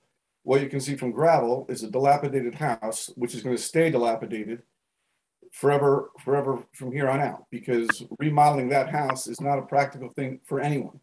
So I sell it, it sits there, and it gets rotten like it was when I bought it, which is precisely why I came to the Historic Commission saying, hey, are we going to be able to, maybe take off these huge bays and set them back and remove it? We talked about lifting the house or possibly rebuilding it. Then the Stonington property was in that presentation. So I'm not saying, or sure, I could have not bought it. I agree, there was no vote, there was no acceptance of it, nothing like that. But from my perspective as a resident and whatever, I'm not going to want to do this twice. I did this here at my house in Old Saybrook, and you come back and re-excavate the whole thing 5 years later for the accessory building is completely insane as well, because now you got water, you got mud, you got the whole thing happening all over again. So as soon as I did this, I said, I want to do this whole thing at once, because it would be a disaster to try to do it twice. So if I came back in 5 years and said, hey, I have this approval for the accessory building, which came with purchasing the house, and do that all over again, I don't understand. And maybe we should just treat this as two different applications, because really it is, I suppose, although it's one lot. Yeah, it looks like, I get it, but if you sort of break it down, it's just separate pieces, call it two applications in your mind. But visually from both streets and what you can see from the streets, I think we've, checked a lot of boxes. I mean, we've gone through this, and if you are going to raise it, you can't have some, 12-foot porch with a bunch of lattice under it. So we brought things up with landscaping, put a patio in front, so it wasn't this big brand new front porch. you know, going across the whole thing with columns everywhere. Okay, a couple shed dormers, you know, yeah, if there's comments, but I've tried to go over this 100 times about alternatives, and I don't have one. So if someone else wants to start talking about alternatives, I'm happy to listen to them. And like I said, just walk around the house and see how blown in foam insulation is on the exterior of the house where there's rotting wood. Eventually, you're going to end up with a newly constructed house, one way or the other. Can I say something? This is Todd Braid. I'd like to say something. I want to remind all the members of the commission that we are not the Historic Preservation Society. This is the Historic District Commission. And our role is to see to it that anything that we approve or whatever not be incongruous with the rest of the neighborhood. We have new houses in the historic district. We have old houses. I think that Brian's comment about the symmetry on Pearl Street and Water Street and this huge empty lot, that the addition of the accessory structure in the back, if anything else, makes the streetscape more cohesive. But I think that it's important to understand that one of the issues that we had with the Historic District Commission over the years was it had become a preservation society, and that is not our role. And if someone wants to expand on their property and build something new, they're permitted to do that. We're not supposed to be static and not see any growth or change in the architecture or change in the design elements. So I understand the concern about an older house, as in this case, getting rebuilt, as it will. But I don't think that what he's proposing is incongruous with the neighborhood. And I think it's important to keep those standards in mind when you talk about this kind of thing. And especially the scope when you're looking at this huge lot with nothing at the on the whole west side. Right, Todd, but respectfully, I don't think anyone's arguing about the house. I think what my point is, and John, maybe you can jump in too, is that it's the entire project. So I'm not saying don't tear the house down. I agree. If you're going to take the house down, take it down and redo it right. I like his design for the house. What I don't like is the entire change to the property in that much coverage, that much, what seems to be out of scope with what that neighborhood was and has been for hundreds of years. And while, you know, our job is not to be preservationists, I strongly encourage you to reread the handbook that we're supposed to go by and what we're supposed to allow. And if it comes down to look and aesthetics and fitting in with the neighborhood, I don't think his plan fits in. Yeah, well, I don't agree. And Todd, as a total plan, not just as the house. I don't agree, and I think that if he subdivided the lot, you'd have no grounds to say anything you're saying. If he subdivided the lot down the middle and built a new house on the backside, the scope of the two together would be no different here. No different. And if he wants to subdivide it and resubmit it with two separate ones, I don't disagree. But that's a distinction, as we say in law school, without a difference. That's a distinction without a difference. Well, yeah, I disagree, Todd. I agree with Eric respectfully, and I think the scope's too big, and I think the main house of it is rebuilt. I mean, personally, I think it could use some changes. That's a personal feeling, but you know, I'll go to the commission on it. I don't think it's totally in keeping with the historic nature of the house, but you know, that's a separate issue. But I think it's too much. It's too much. I agree. I live on Pearl. And I agree with Todd. I do not think there's anything wrong with this. With that whole front area with the house, the pool, the garage, I'm concerned about there not being a place for the water to go. But I think that you're allowed to build a new house. All those houses across the street, just down a little bit, 3 of them were brand new, like, I don't know, 30 years ago, and they're all made to look historic, and they fit in. People don't even know they're not old houses, and I don't think there's anything wrong with that. No, and I'll be clear again. I have no problem with rebuilding the house. I think it's fine. I think it's appropriate. I have a problem with the entire plan as one plan. Let me ask a question here. This is pretty telling. You know, this helps me. You know, if we look at the regular, you know, our site plan, let's go here. Here's the original house is the red one. So the addition of the house is just a little bit off the back here and off here. And the garage to this. But I want to go back to this one. So what we're saying is we're adding just a little bit here and here, you know, in terms of bulk. We're taking the garage out. We've doubled the garage. I agree. Maybe this breezeway is too much. You know, that we just have the garage, this. A pool is all concrete, like, so that whole thing. We didn't call that, that's really not called out to be surrounded by concrete. A lot of that, you know, and maybe we can clarify that and come back with, you know, with an alternate. But I'm wondering, you know, we kind of read the breezeway as non-permeable. So maybe just a pathway between the house and the garage. Can you just go back to the other map? Sorry, just a little clearer on that one. Sure, yeah. You know, that if this is just an outside pathway, this is not all that much more coverage than the existing house. No, but you're going from 12.6% existing coverage to 26.4. So you're more than doubling the coverage. But you're allowed 30%.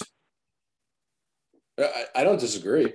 Well, you know, but you know, I was on the commission. I know you don't like this. It's like, it's not your call to tell a person he can't design to what. No, that's a zoning rule. We don't regulate the coverage. That's a zoning rule. I'm just saying, from an aesthetic point of view, you're going from 12.6 to 26.4. No, I can't tell him that he can't build that. He's allowed to. I agree. I'm saying from an aesthetic point of view, it's a lot more coverage, which I am allowed to tell him to do as a commission member. But you're not allowed to tell him that he can't do that. What you're allowed to do is say, I don't agree with the design of what you're saying. Then I'll be very clear. I don't agree with that. The massing of the property at 26.4% is appropriate. If that's a clearer way of putting it. I think that's way out of the purview of the HDC. I encourage you to read the guidelines. I know what the guidelines are. Well, then you're more than welcome to come back on the commission. Well, actually, we don't have any vacancies, but. I mean, my concern about that site coverage is probably might not be part of the thing. It's just, I think it's a concern. I want to clarify, as I keep listening here, a couple things. There is no intention of having all around the pool concrete. Maybe that was in some previous rendering. I've been working with Brian, if he's still here, he can speak with this. It's a small, in fact, I'm the one that actually wanted a lot more greenery around there. It's a small patio around, I think, 3 of the outside edges and a little more so just on one side, and landscaping against that fence for more greenery. In terms of the scope, and you look at this picture too, from what's visible from the street, and I keep getting back to that, the original garage, which is now shoved against the other garage and against that sideline, goes away from what you can see from the street. In here. Right, and then the photo just below, and then to the right is what you see from Pearl at the moment. So, and if you Bill, if you can just return to that other site plan picture. So if you move that red line and sort of cover the garage, I don't know that it's double, but maybe 40% more material. I mean, you're talking about 40% more in that specific space. Again, I think Pearl side has to be treated completely independently. And the pool or anything that anybody can see is completely irrelevant from the purview. So I'm very nervous now because I feel like I'm going to get like voted against for things that are not related to what the HDC has any purview with. So that's really a concern as we keep talking this through. I don't, okay, there's more pavers or it's a big job and it's 26% instead of 30, and I get voted against for that instead of for the things that it's supposed to be about. That's discouraging. And I would ask certainly for those justifications. And again, I'll also ask for alternatives. I'll keep saying this and say, well, I don't like it. And, or it's historic, so leave it there at flood or in the flood zone. That's not really an alternative. I mean, or just leave it there and let it rot. I mean, I could do that too. But understand, I mean, I don't think this is it's another bay of a garage is what's getting added here. Whether there's a pool there or not is pretty irrelevant. I think you should just take it. First of all, there's 5 people that vote. So my opinion, John's opinion, Todd's opinion, they're all irrelevant separately. So I would look at what each person's saying before you get discouraged, and, you know, look at that as an individual vote and then decide where you stand. Because I think each one of our opinions, and from what I've heard, is vastly different, with the exception of Bill, and maybe you want to speak because I think you were trying to. Yeah, I've been trying to speak because when you came a year ago, you showed the Stonington house. When you came like a month ago, you showed the Stonington house. And then when you showed us the site plan a month ago, I felt kind of, I don't know, my opinion was it's not the same footprint. And you talked about how you made a big deal earlier in the presentation about when you talked about the Stonington plant, Stonington house, how it was, you know, footprint to footprint. And in fact, you took a little less off on the Stonington home because you moved it back off the street. And so I don't know, I don't want to say duped, but I felt kind of duped when I saw this last time. Because I felt like you're not using the same footprint. I mean, if you look at that dotted red line and your gray line, yeah, it's not, I don't know. That was the thing that kind of struck with me, is that you made a big deal about using the same footprint, but then when you look at the drawings, I don't feel like it's the same footprint. So I just, because you're making it bigger. I mean, and in many ways, not making just, it, yeah, bigger to the west. Yeah, and up. In You're making it bigger up as well, height wise. Yeah, the ridge is a little higher because it goes from here to here, but that helped with the ridge. That was, you know, sort of solving. Yeah. So the I mean, addition in the main ridge. I mean, I understand. That was sort of why we put the space here, so that this ridge would work with that ridge. Yeah.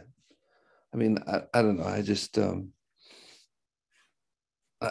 I just, I'm not a fan of the design. I mean, you're a great architect. I've seen your work throughout Mystic, Stonington area. I just think this design is not fitting, but well, my main gripe was the footprint. Was like that you talked about how you're keeping the footprint the same, but then when you see these drawings, the footprint isn't the same.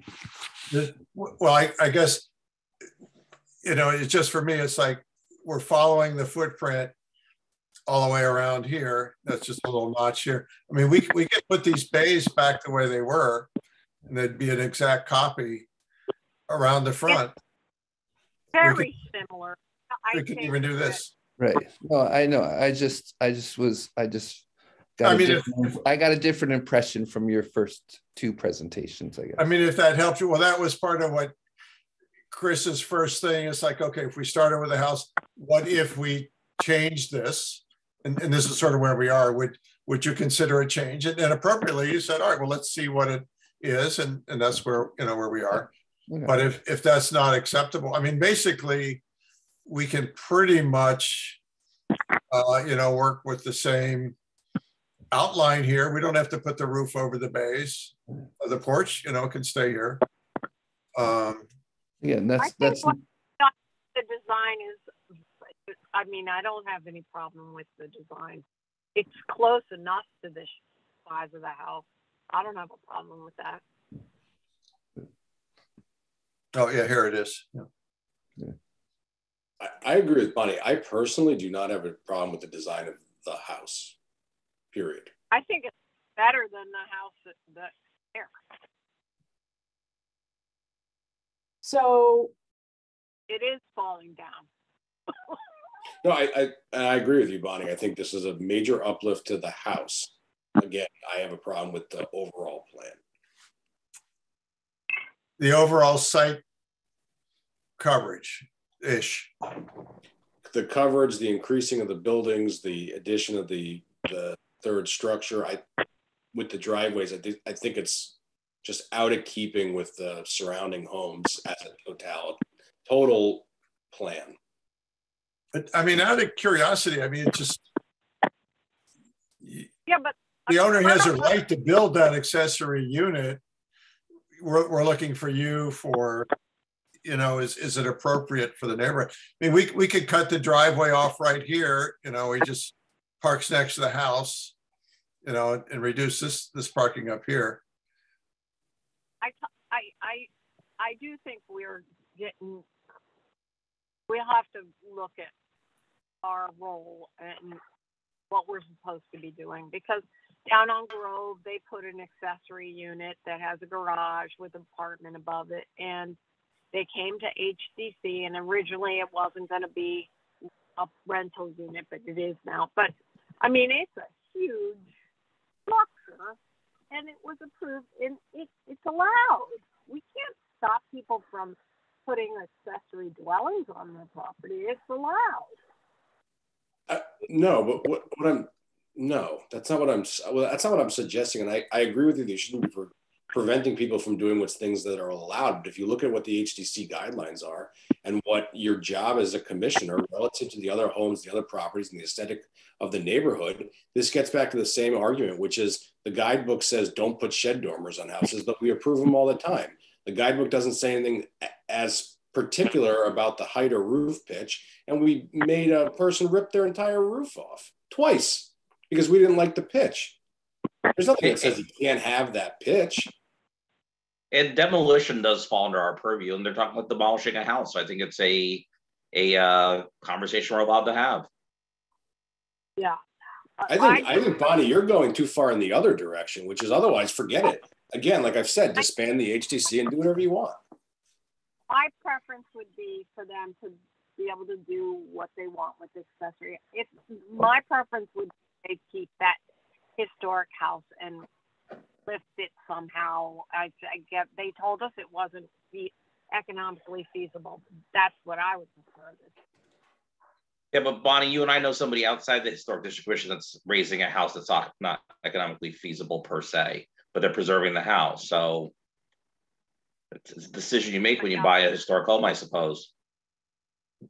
So I just want to go ahead. I may. Yeah, I want one quick comment with respect to raising a house.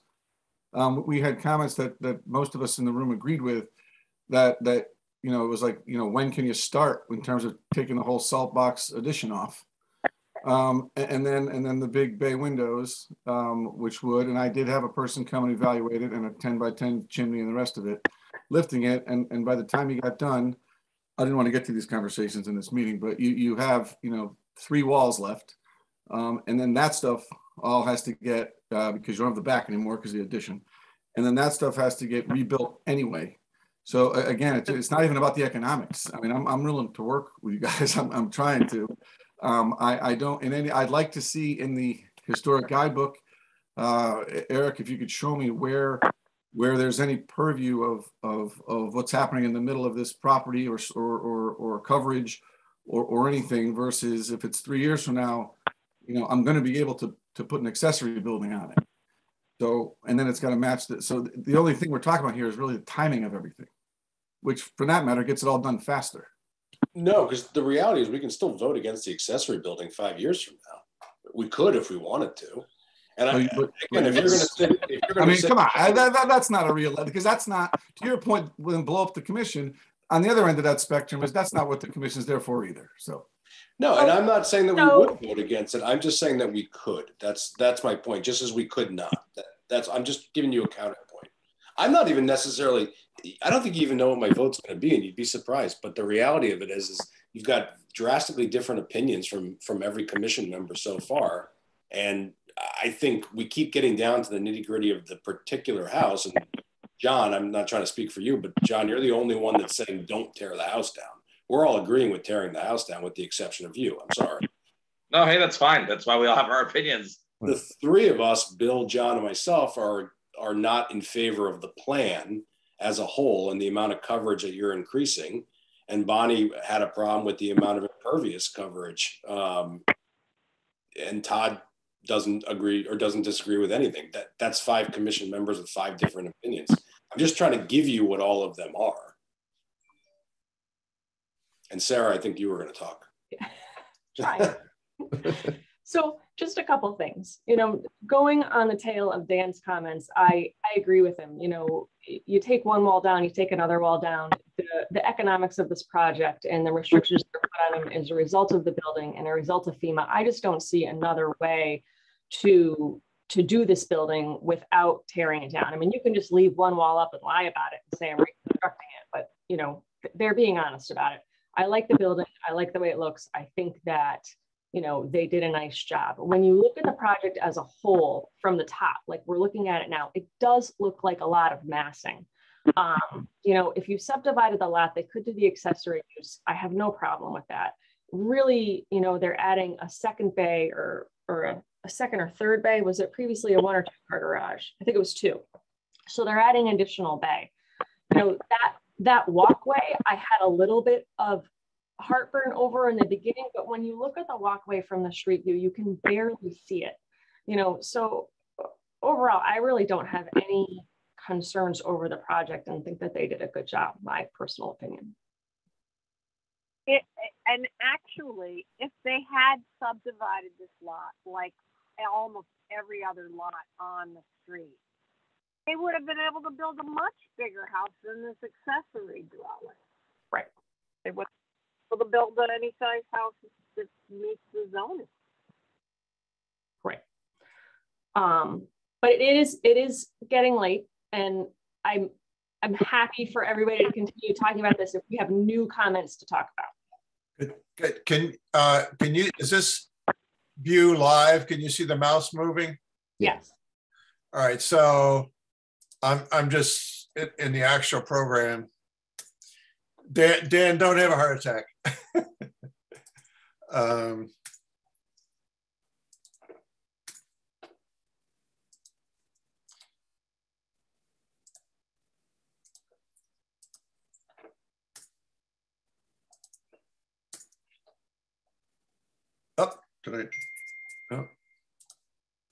Took off too much.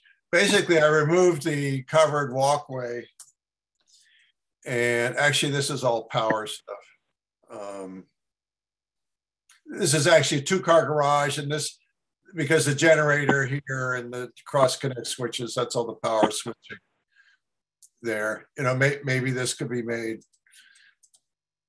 a little more narrow. How's that? I like it better. I think it looks better from the top view, but I think from the street view, it'll look identical from the street. So I don't think look identical. Exactly. Yeah, I don't care about the pool. I think it's fine. Well, but the worry about the pool is permeability of the site. Well, I mean, technically we don't have jurisdiction over that. Probably shouldn't engage in those conversations. I should not have made an issue of it. I apologize.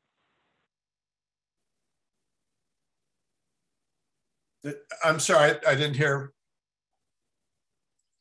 Didn't you not hear my comment or Bonnie's comment? Bonnie's, I think. I said, I'm sorry I brought up about the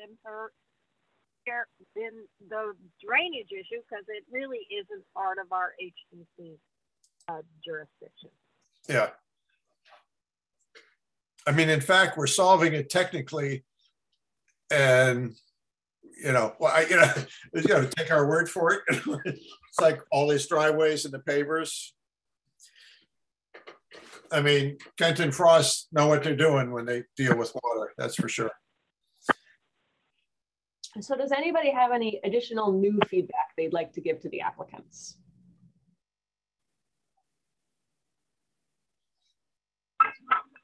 Any suggestion where to go from here? I don't have a problem with their application. Hey, Sarah, can I jump in? Is this a commissioners only comment, or can other people comment? Hey, Rusty, it's a preliminary hearing, so I believe anybody can make comments if they'd like. Can I jump in? Sure. Yeah, one of the things I hear a lot of talk about the footprint and the character, and then, the existing house and the shape it's in, and, preserving it and so on. A couple of the things that occur to me, fairly quickly is in the character of the neighborhood in terms of the fact this is one site, and matching the accessory dwelling to the original house doesn't make sense to me. did you consider putting the garages under an accessory dwelling? I mean, the accessory dwelling is subservient to the primary dwelling. And if we're trying to create less, footprint, less coverage, which seems to be a comment that's made, is it possible within the configuration of the site to do that? Is to say, have a carriage house on the site with a primary dwelling, which is more in keeping with the character of the neighborhood. Now, as far as the existing house, I think somebody mentioned, well, keeping the 3 walls, or I think Sarah, you said just keeping one as a fiction. That is really, that house has a lot of character just as it is. And I think you're modifying that, which is not, I believe, the intent of the historic district, which is to preserve buildings which are part of the character building features of the neighborhood. One of the thoughts I have, and I'll shut up after this because it's, the owner, I think, pretty well informed about this subject, is, maybe you keep the frame of the existing house, gut it from the inside, do all the structural stuff Bill has been talking about, replacing the windows in kind. And instead of having the secondary addition off the side, which from the Gravel Street side is kind of awkward looking, have an addition off the center of the house. You could line the gables up of the 2 structures, still have room for the pool, and then put a carriage house in the location between the proposed accessory dwelling and garage structure. Just as a thought, you're looking for other ideas and looking at the plan as a whole. And it just seems to me in this neighborhood, you have had a subservient garage to the primary structure. And a lot of the buildings around that seem to have that same thing. Why not have a larger accessory structure that would encompass both the accessory dwelling unit, which could be moved closer to the river where the deck is, keep that same orientation. And just a thought, I know there's a tremendous amount of work and I agree with a lot of the comments. This is a very well put together presentation. But if I were approaching that, knowing what the intent of an accessory dwelling is, yeah, it can be a separate building, but you'd have 2 accessory buildings on the site. Why not combine them into one? And then try to maintain at least the front 3 walls of the original building, possibly move it up and back to get it out of the flood zone and give it a little more separation between Gravel Street and the building. I'll sign off. That's not going to get it out of the flood zone, Rusty. Raising it up and moving it back? You're going to raise it the same height. Raising it up is going to get it out of the flood zone. Moving it back is not going to make any difference. So, and you're going to upset your streetscape line. Well, not really. I mean, look at the house to the north and the south are at very different locations. I wouldn't move it any further back from the street than the house to the north, but it would also make the change visually between the street level and where the house is now less abrupt. It would push it back just slightly. Just a thought. I mean, I wouldn't be hard set on that. I'd also look at, bringing it away from the north property line too, if I were going to keep that. But, to me, keeping it even in its present location, that house has a lot of character, which is, part of the streetscape. Thank you, Rusty. You're welcome. I think he raises a good point, though, which is something that I didn't think about until just now. Again, I'm okay with the house, with their changes to the proposed house, but combining the garage and making it into more of a carriage house, to me, that I would have no problem with that if it matched the design of the revised design of the new front building. We can check on that, but they're like different pieces in the zoning code. Accessory dwelling unit is like a separate unit. Remember, it's limited by square footage. So if it's over the garage, the square footage is going to count towards that in that dwelling. Then you wouldn't have as much square footage, for the living space. Yeah, I don't want to get into any of the zoning stuff because it's not our area. So, but from a concept, that seems to me to be much more, in keeping with the neighborhood. Mm-hmm. Could I jump back? And I agree. Could I jump back in there again? Yeah, the accessory building can be a separate structure or part of the primary structure. And if you had the connector between the existing house, it's same location, rebuilt, that's fine. But if you had a roof connector to the garage, then that square footage the accessory dwelling unit is only the dwelling unit. It's not the garage that's the, you know, accessory to the house. Would be my, once again, Eric, you're right, that's zoning. I don't know how that'd be interpreted, but it seems to me that that would be something that the town would want to look at in terms of the character of the neighborhood. Also, I wouldn't match the design of the carriage house to that of the house. I would make it look like a carriage house. We did something similar 2 doors down from the Mystic Market many years ago. I guess that's the Mystic Market West, next to the old schoolhouse, where there's a carriage house which has an. I'll shut up now. No, Rusty, I agree with you on that. I guess I should clarify what I was saying, which is keep it in the same architectural style, not mimic it exactly. And I'll say is like obviously the only commissioner that's interested in quote unquote not tearing the house down. Taking Rusty's idea and saving a couple walls would definitely that win me over to the project.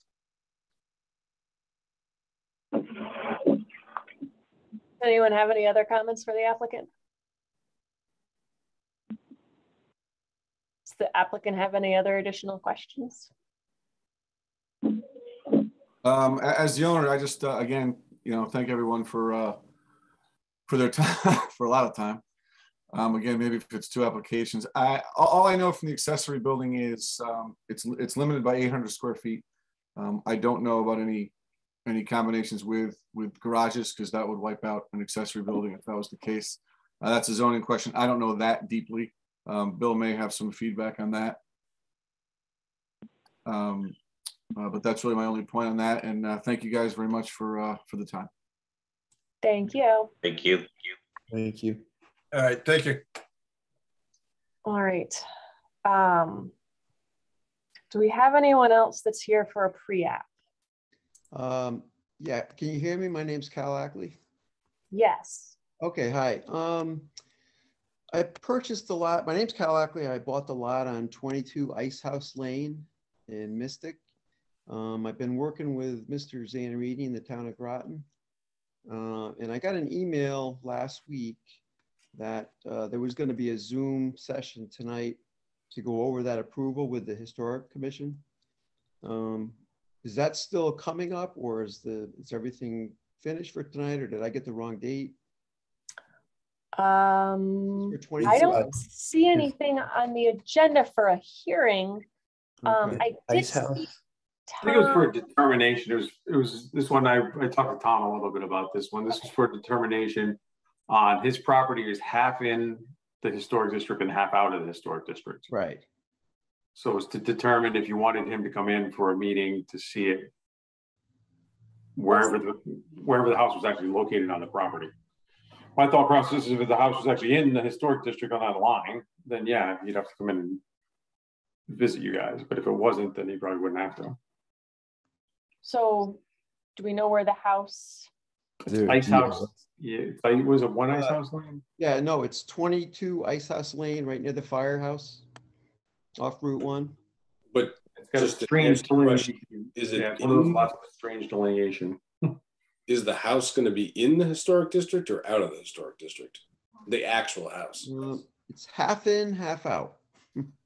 I know it's pretty unusual. So what's the change that you're doing to the house? There's no house there. It's just a vacant piece of land that I bought. It's just for what you to build. I see. Right. So I submitted all the plans and I submitted photos of the street and the houses on the street. I attached them all and sent them to Mr. Zanarini. And then I had just received the email last week that tonight was going to be the meeting. If I wanted to join it to go on the Zoom. So I haven't done this before, so I'm not really familiar with the process. So I think what Tom may have been suggesting is you come here for a preliminary hearing and we look over your plan to decide if you actually need to come for a formal hearing. That's what my guess was in the interpretation of his email. So Peter's just scrolling through to see if we can find what I would also strongly encourage you to do a pre-app in light of the last hour and a half.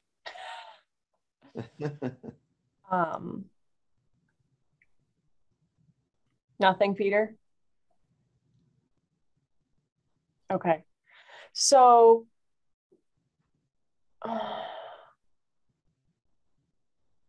I guess in your particular situation, my recommendation would be that, because it doesn't look like we have the docs that you submitted to Tom. Okay. Is that I'll give Tom a call tomorrow, and because this is new for us, having one half in and half out. Yeah, he told me it's pretty unusual. Yeah. So let me take a look at what you sent to him and then look at the statute. I'm surprised that the line went through a lot. Well, the one on River Road is like that. Which one? I mean, it's an older home. It's not a new house, but it is half in and half out. The property. Do you know the number of that, Bonnie, and if they've had to come to the HDC? I don't know. Okay. I don't think they've done anything. They did some sidewalk work, but I don't recall them coming to us. So maybe we can look to see what they've had to do in the past. But I'm basing that in and half out on the sign location. Okay. I haven't looked on the historic district map, and I know that the sign on High Street is not in the right location. So I guess we have to pull off the map, and I don't know. There probably is more than one house in that situation. I'm gonna have to I have to go because my husband is arriving and I have to contact him. So I'll put you guys on hold. If you think we're having something after this client. I have no idea. Okay. All right. Well, I'll put it on hold. Okay. So I guess the short answer to your question, which was what do you need to do, is we don't know. So I'll talk to Tom and then we'll figure out if there's a precedent, and then we'll let you know if you need to come to the next meeting and if you need to do a formal hearing or not. Okay. All right. All and can right. you tell me the address one more time? It was 26 Ice House? Nope, it's 22 Ice House Lane. Okay. Thank you. Sarah, can I jump in there for a second? The reason I believe the reason that house is half in and half out is when the Ice House was there, those lots had not been subdivided at that point. Okay. And I actually worked with the people trying to save the Ice House, but that didn't happen. And then shortly thereafter, it was subdivided into the lots that are there today. And I'm also here to make a presentation. I didn't. Oh, okay. Whenever you're ready. I didn't. Well, you have the floor, Rusty. Go ahead. How do I share my screen? The green button on the bottom. Oh no. Green button. Oh, share screen. Okay. Do you want to see me? Yeah, what the hell? Let's see what that looks like. Okay. Oh, that's me. Okay, share screen. Desktop. Oh, no. Let's see. Share. Do you have multiple screens open, Rusty? Can you see? Am I sharing that right now? No, we're just seeing all of the audience. Do you have multiple screens open? Nope, I just have you guys at the moment. Let's get rid of some of these.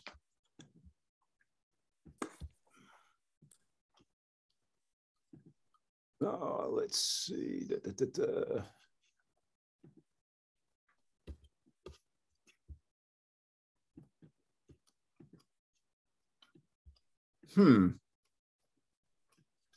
So when you hit share screen, what do you see?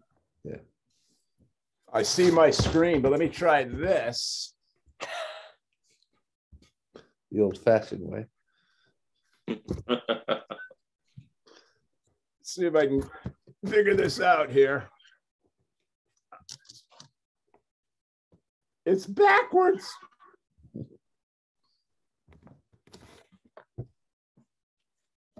right, let me try sharing the screen again here. I have no idea. Share screen.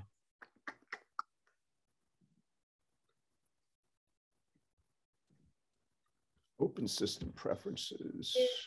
You want to email me the file and I'll share it? You betcha. Thank you, Eric. Or Sarah, I don't know. You want to email it to Sarah? Maybe that's easier. I have yours. Email it to whoever comes up first. Yeah, that's going to be Eric.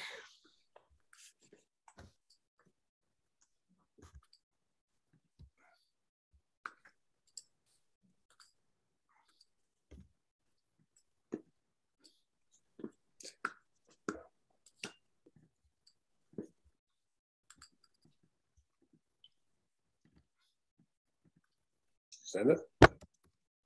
I'm getting it right now. I got your name.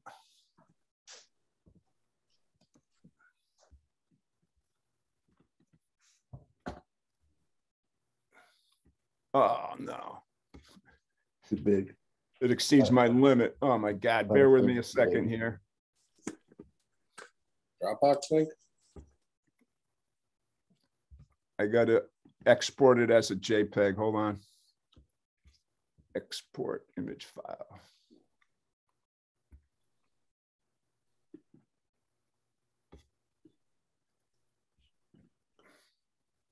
Is Ted here too? Is that something or? I was just going to say, in an effort to manage my family, are Ted, Greg, and Chris here to make additional presentations? Nope, I am not. Okay. Eric, you have the first one. Greg? Yeah. Is Chris still here? Chris Bernard? Chris is still here.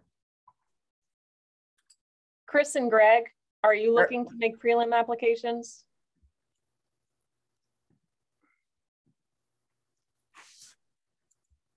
They're both muted, so I'm not sure They if they're talking. may have fallen asleep watching our meeting. Eric, Eric, have you gotten the first one yet? No, nothing. Nothing in spam either. Huh.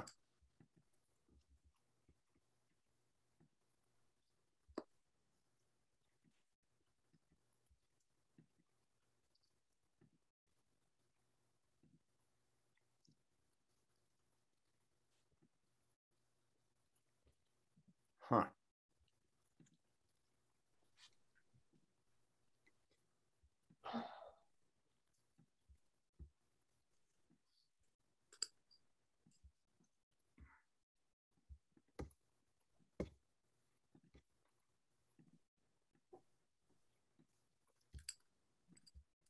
Still got nothing.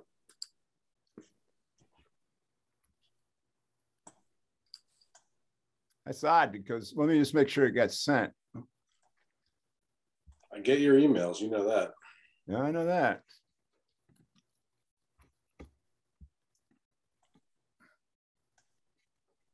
Oh, here it goes.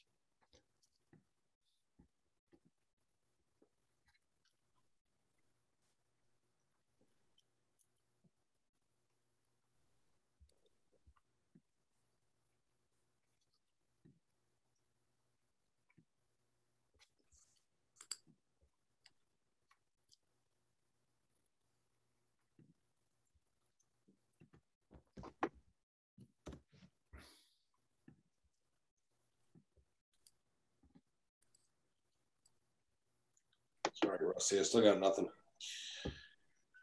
Okay, check it now. Ah, all right.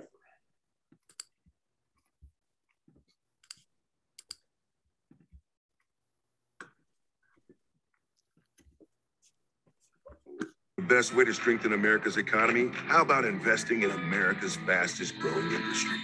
Clean.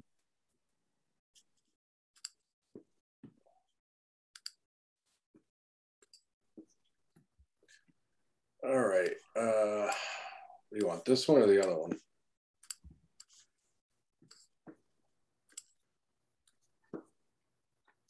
Oh, that's good. Okay. We've been to you before about this building. This is the Spicer Mansion at 15 Elm Street. And there's been a long history of things happening here. This building was converted from a 10-unit apartment building, or excuse me, an 8-room apartment building to an 8-room inn, motel. And since then, a number of changes have been made, and we've sort of been working along the way trying to get to some solutions. Right now, if you start in the upper right, that's the main entrance to the building. And then that's going down. The next one to the left is going down Elm Street. And the area to the left, you can see there's a porch, a sun porch at the second floor, and an open porch down below. If you go to the next picture, that's sort of straight on from Elm Street looking at it. The next picture to the left shows you that porch. And the important features here are the steps that lead up to the porch. And you can see a bay window to the right. The next picture to the right, excuse me, to the left, you can see the steps I was talking about to the left of the picture, and then the little bay window with some small basement windows coming out of it just above that patio. If you go down to the site plan, you can see Elm Street, looking at it from the south. You can see Elm Street to the right. The main entrance to the building is right where the drawing is cut off, where it says finished floor. And this little darkened area to the lower left there is that porch with a sunroom above it. If you go to the basement egress plan to the right, believe it or not, somehow unbeknownst to me, a full speakeasy bar was put in the basement. In 2016, this is after having gotten approval and a number of building code modifications so we could open as a hotel, essentially. The fire marshal came in and said, no, you need another means of egress, and you have a whole series of zoning issues with the speakeasy bar in the basement. So we've been working on it off and on ever since. Those drawings you see at the bottom were done in 2015. Eric, can you go to the next screen, please? But I can't, that's all I got. Blow that up, that's all I got for you, so. If you can bear with me a second, I'll redo that drawing. I'll try to. There we go. Oh, where am I here? Huh. Can you export it as a PDF?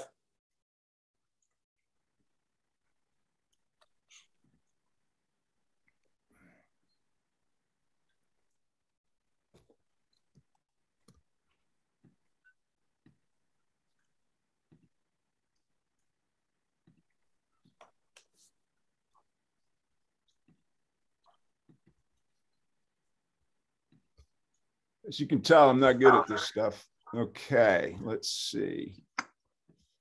Just get rid of a bunch of stuff here.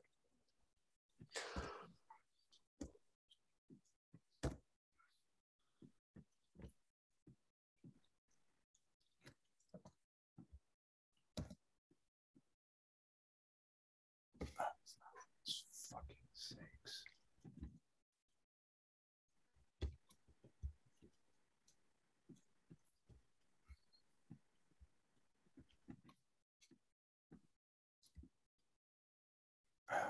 Christ fucking sakes.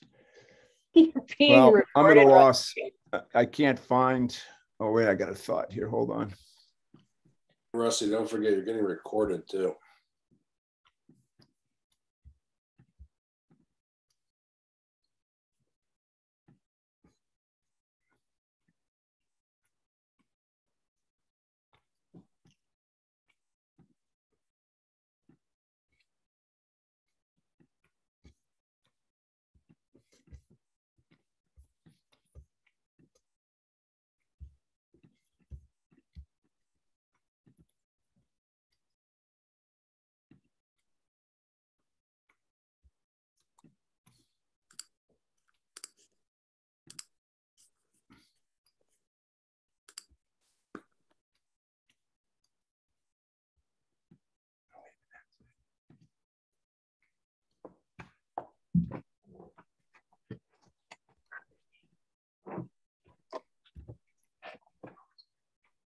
Okay, Eric, try that.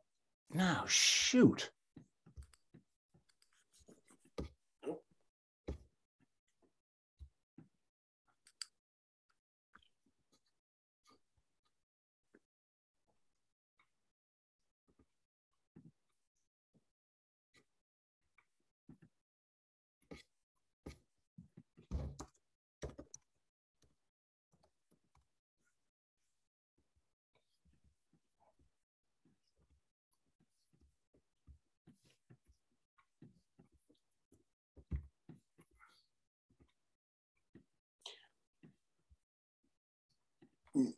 maybe I'm overstepping here, but in the interest of time, and since this is relatively minor, do you want to just explain it and then come back anyways? Or is it critical for us to look at it?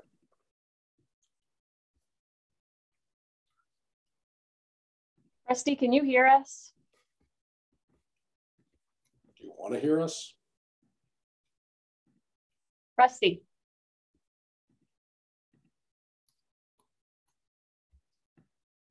This is an interesting problem.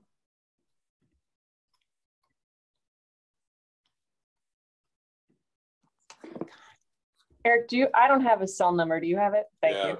Oh, sorry.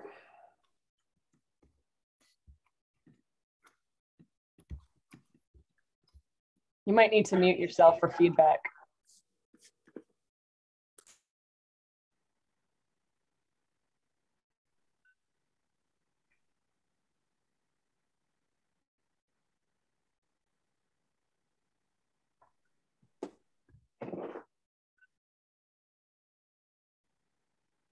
Maybe you should reply to his email.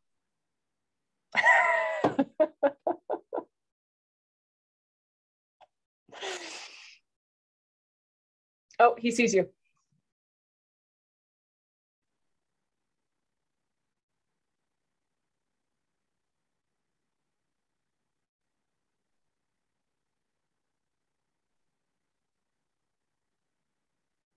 I got, well, check your email. I got the drawing. And I'm unmuted. All right, we got the drawing. So, can you hear me now? Yep. Can you hear us? There you go. Can you hear me? Yep.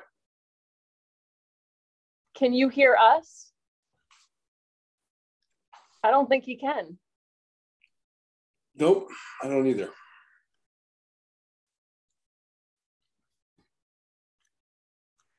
Let me call him back.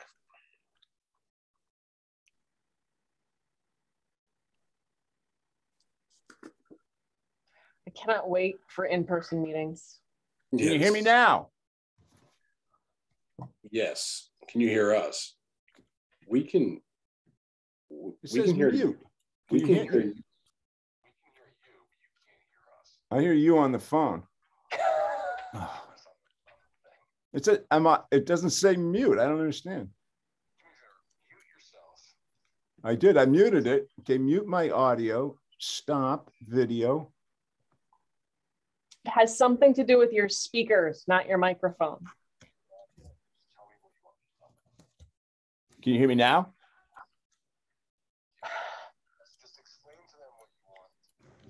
Okay. Starting with the top elevation, you can see the sun porch at the second floor and the open porch. What we intend to do is provide a second means of egress out of the basement. You can see the double doors under the bay window to the right with two splayed walls coming out from that. Now there are stone steps you saw in the previous picture at the beginning of that downstairs porch below the sunroom. Proposed to take that stair assembly and move it out to the street side of the primary bay in the main salon at the first floor. So if you look down below, you can see there's the main entrance to the building. There's the sunroom. And then there's the open porch below it with the stairs, which we are just going to move out towards the street. Eric, can you use your... If you look at once you get up at the south elevation just above, we have a deck going from where the existing porch below the sunroom is out to the moved steps out at the street side of the building. And then because that is the drop there requires us to have a guard, we look to do a wrought iron railing, matching the wrought iron railing on the front of the building, which I can provide better details of. You can sort of see it in pictures that we looked at earlier. And then the new wall surfaces on that little section below the little deck and on the splayed walls would be brick, and there'd be a stone cap on the top of the splayed walls. So if you look at the picture at the diagram on the bottom, you can see, you see from the street, you'd see the new stone stairs. You'd see a little bit of brick below the new deck above. And then the splayed walls would slope down roughly in the angle of the embankment. We have pretty good topographical information there. And at the outside, there's an embankment in that location where it says basement egress in the East Elm Street elevation. And it gets down to an elevation of 102. And you can see from the cross section at the left, there's very low ceiling height. There's the sun porch with the porch below it. So we'd have a concrete deck leading to a wall with the double doors. And, it's a fairly low impact thing. There's been a number of appendages added to this building. The original building was the rectangle, the large, the 3-story section with the L. They've added another L. And this was part of a large complex of buildings. It was a mansion. And so it's been added onto, and, the primary portions of the building, the facades and so on, are all pretty consistent.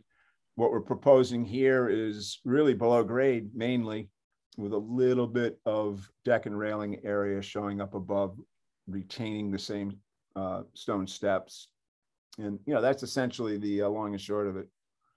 And I mean, I think there's, some further, detailing obviously before we go to a full application, but I wanted to get before you tonight and, get some feedback and, see if we're moving in the right direction here. All right. Does anyone have any questions for Rusty? No. No. You're good. I'm good. Okay, so can I fill it? Can I fill in an application right online right now to get on the hearing for next meeting? You can fill out your application. Can I submit that to Tom or Peter or somebody tomorrow? Submit it to Tom with all of your corresponding documents that need to go with it. Can you hear? I got it. Okay, so the 2 drawings and an application, I'll email that to him. Materials. It's 9:44. Yeah, I'll do it tomorrow. But GIS map. Map, photos, the whole thing. Materials. Yeah, well, material, I think. Yeah, all right, good. I got the program. Thank you, Rusty. All right, thanks a lot. Bye. Right. Okay, so I think Chris and Greg just thought they left the meeting and didn't, but I'll ask them one more time. Chris and Greg, do you have a prelim app? Okay, moving on. I say we just move to approval of the minutes from February 15th, 2022. I'm going to drag this on for 2 more minutes. I'm sorry. You're killing me. This is all the short ones. All I just think everyone should do is take a look on page 2-1 of the Historic District Commission guidelines and read the top paragraph and the bottom paragraph, which I'll just summarize really quick, a couple sentences. The primary goal of the Historic District Commission is to preserve and, where possible, reinforce the overall character of the town's historic districts. It is recognized that historic districts have evolved over time and that are generally made up of different architectural styles and building types which reflect the evolution. Yet these same districts, and in particular the smaller neighborhoods that might make up a larger district, often can be characterized by a number of distinct building traditions. Thus, it is the intention of the Historic District Commission and of these design guidelines to promote construction activities which blend harmoniously with the characteristic building traditions of the community. It is stressed that the following sections of Part 2 are guidelines, not absolute standards for appropriate design. Because of the often individual and sometimes unique aspects of any given proposal, the Historic District Commission must in the end use its own discretion in determining appropriateness. So that's the only thing I have comments to that, but I feel like this conversation is going to go down a rabbit hole that no one probably wants to engage in tonight. So I don't think it's wrong that we all have differing opinions. I just think we all need to realize what our rights and what our obligation is. So what you just read was a paragraph from a guidebook, which changes and evolves in the things that we do and don't do, don't necessarily always reflect that. And we've all agreed that that book needs to be rewritten. And, we've started and stopped it, 10 times. But what we can do is always go back to the statute. you know, which is what our actual jurisdiction purview is. It's not what Jim Gibbs wrote in 1994. It's the statute. And I can pull it up and we can circulate it. I don't remember word for word what it says. I think both things are important. But I think we can all agree that the guidebook is not accurately portraying what we do in this district. You're muted, Todd. You're still muted. Still muted. I hate Zoom meetings. I think Todd's talking to his friend, not us. Oh, okay. I think he was looking at the screen, so I figured he was. No, I was talking, sorry. I'm out here in Colorado, I'm having technical difficulties, but I was just going to say that I don't think that in turn, Eric, what you just read, I don't think that what was proposed earlier for, you know, for the expansion of that property is incongruous or in conflict with what you just read, the way I interpret it. So whatever. That's not what I was saying by reading that statement. I was reading the part about preservation and taking into account the overall tradition and scope of the landscape and the surrounding neighborhoods, and that we need to use our choices as commissioners to make a determination of what's right or wrong, even outside the scope of the guidelines. What I'm saying is the lack of guidelines doesn't create some ability for anyone to do something of whatever they want. If the five of us as members get together and decide that we want to allow an ultra modern historic house in downtown or wherever in an historic district, we can do so, just as we also can prohibit someone from building a replica or an identical model of an 1820 Italianite. I don't know. There's a lot of room in it. I just think that we need to understand that as a commission, our opinions are going to vary, and that ultimately it's our job to preserve and protect that neighborhood. That's it. I don't disagree with you. I agree with Eric. So, okay. Can approval of the minutes from February 15th, 2022. I move to approve. Second. Make a motion to approve. All right, all in favor. Ferguson. Aye. Moriarty. Aye. Goodman. Aye. Goodrich. Aye. Nault is offline, so she's abstaining. Old business, I don't believe we have any election officers. My preference would be to table that tonight. Second. Okay. Any new business that needs to be dealt with? There's a carryover of that fence on Orchard Street, but I would just table it. The fence actually, she was actually sitting in the audience. Andrea was on the call and she actually requested we could continue it to the next meeting to discuss because she had to leave. Perfect. Excellent. Does anyone have anything else they want to add before I move to adjourn? It's lovely seeing you all this evening. I move to adjourn. Second. Bye. Good night. Bye. Good night, everyone. Good night. Night.